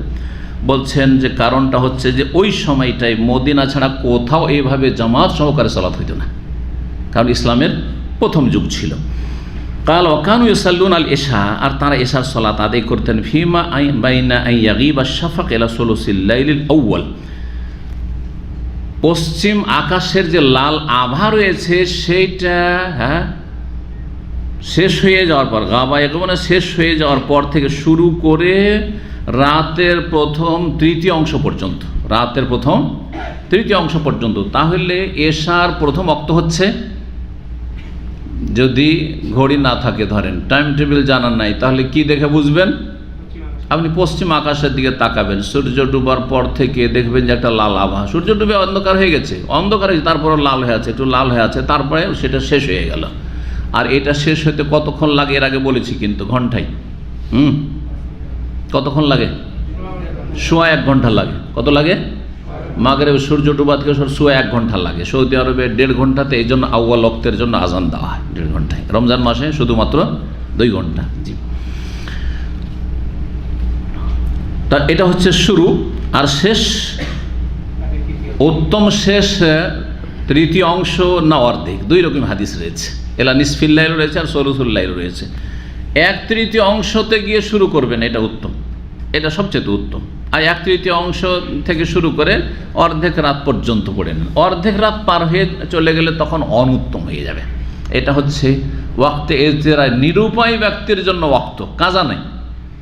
তাহলে কেউ যদি ধরেন 10:30 11টার পরে, অর্ধেক রাত হয়ে গেছে, অর্ধেক রাতের পরে কেউ রাত 2টা 3টায় পড়ে, স্বেচ্ছায় পড়ে, তাহলে সেই ব্যক্তি ভুল কাজ করল। যদিও কাজা হয়ে যায়নি, কাজার মতো গুনাহগার নয়, তবে অবশ্যই সেটা নিয়মিত করে দিলে গুনাহ, আর জামাত ছুটলে আরেকটি গুনাহ। জি, কিন্তু জামাত সহকারে হইলেও এরকম বিলম্ব করা যাবে না। ইজতিরারি মানে নিরুপায়, উপায় ছিল না যে আমরা এইভাবে সালাতটা আদায় করব, সুতরাং রাত্রে 1টা 2টাতে যে কোনো কারণে হয়তো আদায় করছেন, তো জায়েজ। সেটা হচ্ছে অনিচ্ছাকৃত, কারো ঘুম চলে এসেছিল আর তারপরে সে আদায় করছে রাত 2টোর সময়, তাহলে এখনও ওয়াক্তে আছে, এশার ওয়াক্তেই আদায় করেছে, কাজা হয়ে যায়নি। কিন্তু ফজর আজান হয়ে গেলে কী হয়ে গেল? তখন কাজা হয়ে গেল। জি, তাহলে একটা মাসলা এখানে আরও ক্লিয়ার করে নিই, আর সেটা ক্লিয়ার মোটামুটি হয়েছে, তারপরও মানে স্পষ্ট করে ক্লিয়ার। সেটা হচ্ছে এশার ওয়াক্ত শুরু হচ্ছে পশ্চিম আকাশের লাল আভা শেষ হওয়ার পর থেকে শুরু করে, গায়েব হওয়ার পর থেকে শুরু করে একবারে ফজর আজান পর্যন্ত কন্টিনিউ। ফজর আজান পর্যন্ত কন্টিনিউ। কিন্তু অর্ধেক রাত থেকে শুরু করে ফজর আজান পর্যন্ত শুভ সাদেক যে সময়টা, সেটা হচ্ছে নিরুপায় অবস্থার সময়, সেটা এখতিয়ারি সময় নয়, সেটা পছন্দনীয় সময় নয়। সেই সময় ইচ্ছা করে এত বিলম্ব করে সালাত পড়া জায়েজ নয়। উত্তম সময় সলুসুল লাইল, রাতের প্রথম তৃতীয় অংশ থেকে শুরু করে নিসফুল লাইল, অর্ধেক রাত পর্যন্ত। তার বিষয়টি এশা সম্পর্কে ক্লিয়ার হয়ে গেল। নবী সাল্লাল্লাহু আলাইহি ওয়াসাল্লামের সাহাবায়ে কেরাম ঘুমিয়ে যেতেন আর তারপরে সালাত আদায় করতেন, উজু করতেন না। এই মর্মে স্পষ্ট হাদিস সহিহ মুসলিমের শোনাইলাম। তাহলে কোন ধরনের ঘুম কি করবে? উজু ভঙ্গ করবে। এই হাদিস নামান্নে শাশু ইয়া রাসূলুল্লাহ, নারীরা আর শিশুরা তো সব শুয়ে গেছে, কিন্তু হাদিসে কি আসলো যে এরা যারা শুয়ে গেছে, ঘুমিয়ে গেছে, যাও তোমরা উজু করে এসো। নবী সাল্লাল্লাহু আলাইহি ওয়াসাল্লাম বললেন বা সাহাবীরাকে বললেন যে এরা মসজিদে যেহেতু ঘুমিয়ে পড়েছিল, সুতরাং তারা গেল, উজু করে আসলো, তারপর সালাত আদায় করলো। এরকমটা কি কোনো ক্লিয়ার কোনো হাদিসে আছে? কোনো হাদিসে নেই। তাহলে বোঝা গেল যে এই রকমের ঘুম, এই ক্ষেত্রে এখন এটা বুঝতে গিয়ে ইখতিলাফ হয়েছে, দৃষ্টিভঙ্গির পার্থক্য। একদল বুঝেছেন, একবারে এমন বুঝেছেন যে কোনো রকমের ঘুমে উজু নষ্ট হয় না, কারণ নামান নেশা উসবিয়ান, সেটা হালকা ঘুম হোক, গভীর ঘুম হোক, আর বসে হোক অথবা শুয়ে হোক, আর চিত হয়ে শোয়া হোক আর কাত হয়ে শোয়া হোক, ঝিমানো হোক অথবা পুরোপুরি ঘুমিয়ে যাওয়া হোক। একদল বলছে যে কোনো ঘুমে কি হয় না? উজু নষ্ট হয় না। জি, একটি কথা এখানে মনে রাখেন, ঘুম হিসাবে উজু নষ্ট করে না, কিন্তু ঘুমের সময় যেহেতু আমরা অচেতন হয়ে যাই, আর এই অচেতন অবস্থায় উজু নষ্ট হইল কিনা আমাদের জানা নেই, যার ফলে ধরে নিতে হবে যে গভীর ঘুম যদি হয় তাহলে উজু নষ্ট। এটা সবচেয়ে সহি মাসলা ফতোয়া, যে গভীর ঘুম যদি হয় আর যেই ঘুমে আশেপাশে কি হচ্ছে 10 মিনিট 5 মিনিট কিছুই জানেন না, তাহলে এই সময় বায়ু নির্গত হওয়ার সম্ভাবনা রয়েছে, সুতরাং আপনার উজু নষ্ট, যেহেতু আপনি অচেতন অবস্থায় গভীর গাঢ় ঘুমিয়ে গেছিলেন। কথা বোঝা গেছে কি না? এখন গভীর ঘুমে যখন উজু নষ্ট হয়, এটা মধ্যম পন্থা এবং এটাই হচ্ছে সঠিক ফতোয়া। তাহলে আরেকটি ফতোয়া হচ্ছে, তাহলে বোঝা গেল হালকা যদি ঘুম হয়, তাহলে কি হবে? উজু নষ্ট হবে না। তো সাহাবায়ে কেরাম যারা ঘুমাইতেন, হালকা ঘুম, মসজিদে ঘুমানোতে এত গভীর ঘুম হয় না, তো হালকা ঘুম হইতো মসজিদে, সুতরাং এতে উজু নষ্ট হতো না, সেই জন্য উজু তারা করতেন না। কথা বোঝা গেছে কি না? আরেক দল ফতোয়া দিয়েছে যে না, বসে বসে যদি ঘুমাই বা ঝিমায় তো উজু নষ্ট হবে না, কিন্তু শুয়ে গিয়ে যদি চিত হয়ে শুয়ে বা কাত হয়ে শুয়ে লম্বা হয়ে শুয়ে যদি যায়, তাহলে কি হয়ে যাবে? উজু নষ্ট হয়ে যাবে। এই ফতোয়াগুলি কিন্তু আমাদের দেশে বেশি আছে, তাই না? শুনেছেন না? বসে বসে ঘুমালে উযু নষ্ট হবে না, কিন্তু লম্বা শুয়ে গেলে উযু নষ্ট হয়ে যাবে। তারাও এই হাদিসকে দলিল, তাদের দৃষ্টিভঙ্গি যে সাহাবীরা মসজিদে ঘুমিয়েছেন মানে বসে বসেই ঘুমিয়েছেন, ওতে উযু নষ্ট হয়নি, হালকা ঘুম ছিল। কিন্তু আপনি যদি শুয়ে যান 2 মিনিটের জন্য যদি ঘুম চেপে যায়, হালকা ঘুমই ছিল, বুঝতে টের পাচ্ছেন এদিক সেদিক কে কি কথা বলছে, কিন্তু ঘুম চলে এসছে, এতে উযু নষ্ট হয়ে যাবে অনেকে বলে থাকে, সেটা ঠিক নাই। তাহলে বোঝা গেল যে আসলে শুয়ে ঘুমালেন না বসে ঘুমালেন এটা বিষয় নেই, বসেও যদি এমন গাঢ় ঘুম হয় যে কিছুই বুঝেন না 10 মিনিট ধরে, তাহলে উযু ভঙ্গ সম্ভাবনা খুব বেশি রয়েছে। সুতরাং ধরে নেবেন যে উযু ভঙ্গ হয়ে গেছে, উযু করে আসেন। শুয়ে লম্বা হয়েও যদি ঘুমান আর হালকা ঘুমিয়েছেন 2-1 মিনিট আর এদিক সেদিক টের পাচ্ছেন কে কি কথা বলছে, তাহলে তাতে কোনো অসুবিধা নেই। জি, 570 নম্বর হাদিস। সময় অনেক হয়ে গেছে, হাদিস সময় চলে আসছে, কিন্তু ওই হাদিসগুলো শেষ করে দিচ্ছি। আব্দুল্লাহ বিন ওমর রাদিয়াল্লাহু তাআলা আনহু বলেন, আন্না রাসূলুল্লাহ সাল্লাল্লাহু আলাইহি ওয়াসাল্লাম শুগিলা আনহা লাইলাতান, নবী সাল্লাল্লাহু আলাইহি ওয়াসাল্লাম একদিন এশার সালাত থেকে অন্য কিছুতে ব্যস্ত হয়ে গেছিলেন। ফাআখারাহা, বিলম্ব করে দিয়েছেন। হাত্তা রাকাদানা, আমরা শুয়েই গেছিলাম, ঘুমিয়ে গেছিলাম, ফিল মাসজিদ, মসজিদে। সুম্মা ইস্তাইকাযনা, তারপরে জাগলাম। সুম্মা রাকাদানা, একবার জাগছি, আবার ঘুমিয়ে যাচ্ছি, দেখি আসেনি, আবার ঘুমিয়ে যাচ্ছি। সুম্মা ইস্তাইকাযনা, জাগলাম। সুম্মা খারাজা আলাইনা রাসূলুল্লাহ নবী সাল্লাল্লাহু আলাইহি ওয়াসাল্লাম, নবী সাল্লাল্লাহু, তারপরে বের হলেন অনেক বিলম্ব করে। সুম্মা কালা, তারপর লাইসা আহাদুন মিন আহলিল আরদি ইয়ান্তাজিরুস সালাতা, এরকম তোমাদের ছাড়া কেউ এই সালাতের অপেক্ষায় নেই। ওয়াকানা ইবনু উমর বলতেন, ইবনু উমর কি করতেন, লা ইউবালি আকাদ্দামা আম আখারা, এশার সালাত আগে পড়লেও কোনো অসুবিধা মনে করতেন না, কোনো তাতে আপত্তি বা অসুবিধা মনে করতেন না, পরোয়া করতেন না। আম আখারা, বিলম্ব করলো, কখনো আগে কখনো পরে, সমস্যা নেই, সবটাই ঠিক আছে। তবে উত্তম হচ্ছে যে 1/3 অংশে যাওয়া, যেমনটা বললাম। ইজা কানা লা ইয়াখশা বা লা ইয়াখশা, যদি আশঙ্কা না থাকে আইয়াগলিবাহুন নাওম আন ওয়াক্তিহা, সময় আসার আগে ঘুম চেপে যাবে না, তাহলে দেরি করে পড়তে পারেন। বিলম্ব করে পড়ছেন আর সবাই ঘুমিয়ে যাচ্ছেন না, তাহলে বিলম্ব করবেন, তাড়াতাড়ি পড়ে নেন। ওয়াকানা ইয়ারকুদু ক্বাবলাহা, এবং তার আগে যেন শুয়ে না যায়, এশা পড়ার আগে যেন ঘুমিয়ে না যায়। 571 নম্বর হাদিস বলছেন, আতামা রাসূলুল্লাহ সাল্লাল্লাহু আলাইহি ওয়াসাল্লাম বিলম্ব করলেন লাইলাতান বিল এশা, এক রাত এশা। হাত্তা রাকাদান নাস, লোকেরা ঘুমিয়ে পড়েছে। ওয়াস্তাইকাযু, জাগলো। ওয়ারাকাদু, আবার ঘুমিয়ে গেল। ওয়াস্তাইকাযু, আবার জাগলো। ফাকামা ইবনুল খাত্তাব, ওমর ইবনুল খাত্তাব রাদিয়াল্লাহু তাআলা দাঁড়ালেন। ফাকালা সালাত ইয়া রাসূলুল্লাহ, হে আল্লাহর রাসূল, সালাত, নামাজ পড়তে হবে। কালা আতা ইবনে আব্বাসের কি ছাত্র, তিনি বলছেন, কালা ইবনে আব্বাস আমার ওস্তাদ বলেছেন, ফাখারাজা নবিউল্লাহ সাল্লাল্লাহু আলাইহি ওয়াসাল্লাম, নবী সাল্লাল্লাহু আলাইহি ওয়াসাল্লাম বের হইলেন, বাসা থেকে বের হলেন, কিন্তু কান্নি আনজুর ইলাইহি, যেন আমি দেখতে পাচ্ছি এখন, আমার নজরের সামনে সব কিছু ঘুরছে। আল আন ইয়াকতুরু রাসুহু মান, তার মাথা থেকে, নবী সাল্লাল্লাহু আলাইহি ওয়াসাল্লাম মাথা থেকে কি হচ্ছে, পানি ফোঁটা ফোঁটা পড়তে আছে, তার মানে গোসল করে বেরোচ্ছেন, গোসল করে বেরোচ্ছে। জি, এখান থেকে বোঝা গেল যে কারো যদি প্রয়োজন হয় মাগরিব এশার মাঝখানে সহবাস করতে পারেন, মাগরিব এশার মাঝখানে সহবাস করতে পারেন, কোনো অসুবিধা নেই, জায়েজ। জি, তবে না খেয়ে আপনি থেকেই গেলেন আর এশা পড়লেন, তখন গুনাহগার হবেন। তো তারপরে বলছেন যে ওয়াজিয়ান ইয়াদাহু আলা রাসে, মাথার ওপর হাত রেখে, মাথার উপর হাত রেখে যখন আসছেন, মাথার উপর হাত। নবী সাল্লাল্লাহু আলাইহি ওয়াসাল্লাম মাথা মুছতেন না, আমরা যেমন গোসল করার পরে কি করি, গা মুছি গামছা দিয়ে, আর মাথা মুছি এমন করে যে মাথাকে দিলাম শুকিয়ে, এমনটা করতেন না। কারণ আজকাল অনেক পানি ঢালছেন, তো যার ফলে এইরকমের প্রয়োজন হয়ে যাচ্ছে। আর শরীর স্বাস্থ্য কমজোর হয়ে গেছে, যদি পানি রেখে দেন শরীর আর মাথা না মোছেন তো সর্দিও লেগে যাবে অধিকাংশ লোককে, ঠিক না? কিন্তু নবী সাল্লাল্লাহু আলাইহি ওয়াসাল্লাম কত কম পানি ব্যবহার করতেন গোসলে, বলেন তো দেখি।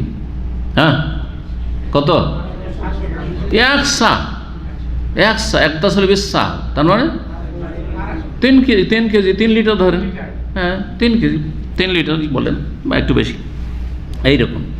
সুতরাং পানি দিয়ে একটু একটু করে পানি দিয়ে এইরকম গোসল। হ্যাঁ, আর প্রতিদিন গোসল হইতো না, এত পানি নেই যে প্রতিদিন গোসল করবেন। তো নবী সাল্লাল্লাহু আলাইহি ওয়াসাল্লামের পানি টপ টপ করে পড়তে আছে মাথা দিয়ে, মাথায় হাত রেখে আছেন, মানে মাথা ঝাড়ছেন একটু। লাউলা নাশুক আলা উম্মতি, আমার উম্মতের জন্য যদি আমি ভারী না মনে করতাম, আমার তাদেরকে নির্দেশ দিতাম বাধ্যতামূলক ইউসাল্লুহা হাকাজ, এইভাবে লেট করে বিলম্ব করে এসা পড়তে। কিন্তু উত্তম আছে অবশ্যই, আর ফরজ আবশ্যক হিসাবে হুকুম দেননি নবী সাল্লাল্লাহু, আমার তোহম অজুবান, এখানে মিসওয়াকের মতো, মিসওয়াকের হাদিসে যেমন রয়েছে, যদি কঠিন না হইতো তাহলে আমি হুকুম দিতাম। তো হুকুম তো উত্তম তো আছেই, মিসওয়াক করা প্রত্যেক সালাতের সাথে, কিন্তু হ্যাঁ, অজেব না সেটি, ঠিক ওইরকম আমার তো অজুবান এখানে। ফার্স্ট তাসবাত তো আতান, আতার কাছে আমি ব্যাখ্যা চাইলাম যে নবী সাল্লাল্লাহু আলাইহি ওয়াসাল্লাম গোসল করে আসছিলেন, পানিগুলো পড়ছিল আর পানিগুলো মুছছিলেন মাথা থেকে, কিভাবে? কাইফা ওয়াজাআন নবী ইয়াদাহু আলা রাসি, মাথার ওপর নবী সাল্লাল্লাহু আলাইহি ওয়াসাল্লাম কিভাবে হাত রেখেছিলেন। কামা আম্বাহু ইবনে আব্বাস, যেমন ইবনে আব্বাস বলেছেন আতাকে, আতা যে ছাত্র তাবেই মক্কার, ফাবাদ্দাদ আলী আতাউন বাইনা আসাবিহি শাইআন মিন তাবদিদ, আতা তার হাতের আঙ্গুলগুলি একটু খুললেন, এইভাবে উন্মুক্ত করলেন আর এইভাবে রাখলেন সামনের দিকে, এইভাবে সামনের দিকে রাখলেন। সুম্মা ওয়াদা আতরাফা আসাবিহি আলা কারনির রাসে, তারপরে আঙ্গুলের অগ্রভাগগুলি মাথার এক কিনারে রাখলেন, এই দিকে রাখলেন মাথার এক কিনারে। সুম্মা দাম্মাহা, তারপর আস্তে আস্তে আঙ্গুলগুলিকে মিলিয়ে নিলেন। ইয়মির রোহার, সেগুলিকে অতিক্রম করাচ্ছিলেন, মানে নিয়ে যাচ্ছিলেন। কাযালিক, এইভাবে আল্লাহ রাস, মাথার ওপর এইভাবে এইভাবে। তারপর হাত্তা মাসাত ইবহামহু, নবী সাল্লাল্লাহু আলাইহি ওয়াসাল্লামের বৃদ্ধাঙ্গুলি, এই আঙ্গুল তারফাল উজনে, কানের এক পার্শ্বকে স্পর্শ করে গেল, কানের এইখানে পৌঁছে গেল এইভাবে। মিম্মা ইয়ালিল ওয়াজহ, যেটা ছিল মুখমণ্ডলের চেহারার দিকের যে কানের দিক, কারণ এই দিক নয়, এই দিকটাই বৃদ্ধাঙ্গুলি পৌঁছিল। আলা সুদগে, যেটা কানপট্টির ওপর, এই সুদগ বলা হয় এই জায়গাটা, যেখানে চুল নেই আর কান আর এই যে চুলটা বেড়ে আছে এর মাঝখানে এই জায়গা পর্যন্ত। ওয়ান্নাহিয়াত, আল্লাহিয়াতে দাড়ির কেনারাই, দাড়ি যেখান থেকে শুরু হচ্ছে। লা ইউকাসসিরু ওয়ালা ইয়াবতেশু ইল্লা কাযা, লা ইউকাসসিরু, তাতে নবী সাল্লাল্লাহু আলাইহি সাল্লাম কোনো রকমের ঘাটতিও করেননি, মানে ত্রুটিও করেননি বা অলসতা করেননি। ওয়ালা ইয়াবতেশু, আর তাতে তাড়াহুড়াও করেননি, মানে মাথাকে এইভাবে মাথায় হাত দিয়ে এইভাবে করছিলেন না, বরং আস্তে করে এরকম করে নিয়ে গিয়ে এইভাবে মাথাটাকে চিপে পানিগুলি বের করছে, হালকা করছিলেন। মাথায় যেহেতু বড় চুল ছিল, নবী সাল্লাল্লাহু আলাইহি সাল্লামের এইভাবে দেখাচ্ছেন। সুতরাং নবী সাল্লাল্লাহু আলাইহি সাল্লামের এই জিনিসগুলো বয়ান করতেন সাহাবায়ে কেরামগণ। অন্য রিওয়ায়াতে রয়েছে লা ইউকাসসিরু জায়গায় লা ইয়াসিরু, নবী সাল্লাল্লাহু আলাইহি সাল্লাম সেই মাথার চুলগুলোকে চিপছিলেন না। হ্যাঁ, আসারা মানে কি করা, এখান থেকে আসির বলা হয়, জুস করলে কি করতে হয়, চিপতে হয়। চিপছিলেন না চুলগুলিকে ধরে। ওয়ালা ইয়াবতেশ, এবং সেগুলিকে ধরে যে খুব শক্ত করে ধরে পানি বের করছিলেন এমনটাও করছিলেন না। বাতস মানে ধরা, ইল্লা কাযালিক, এইভাবে আস্তে করে নিয়ে যাচ্ছিলেন, এইভাবে এই পর্যন্ত এইভাবে। ওয়াকাল, আর বললেন লাউলা আনা শুকালা উম্মতি, আমার উম্মতের জন্য যদি কষ্টকর না হয়তো লা আমারতুহুম, তাদেরকে নির্দেশ দিত ইউসাল্লু হাকাজ, এইভাবে দেরি করে এশার সালাত পড়তে। এখানে আজকের আলোচনা শেষ করছি। রব্বুল আলামিনের কাছে দোয়া করি আল্লাহ আমাদের গুনাহ খাতা মাফ করেন এবং দিন শিখার তৌফিক দান করেন। আল্লাহ আপনাদের রুজিতে, দিন দুনিয়ায় সব কিছুতে, ছেলে মেয়েতে আল্লাহ যেন বরকত দান করেন। আপনারা ধৈর্য ধরে দিনের কথা শুনছেন, এই জন্য আল্লাহ রব্বুল আপনাদেরকে যেন জাযায়ে খায়ের দান করেন, উত্তম বদলা দান করেন। আল্লাহ আপনাদের ভালো করেন এবং হেদায়েতের পরে গুমরাহের দিকে আল্লাহ ফিরিয়ে না দেন। ও সাল্লাল্লাহু আলাইহি ওয়া সাল্লাম নবিয়ানা মুহাম্মদ ওয়া আলা আলিহি ওয়া সাহবিহি আজমাইন।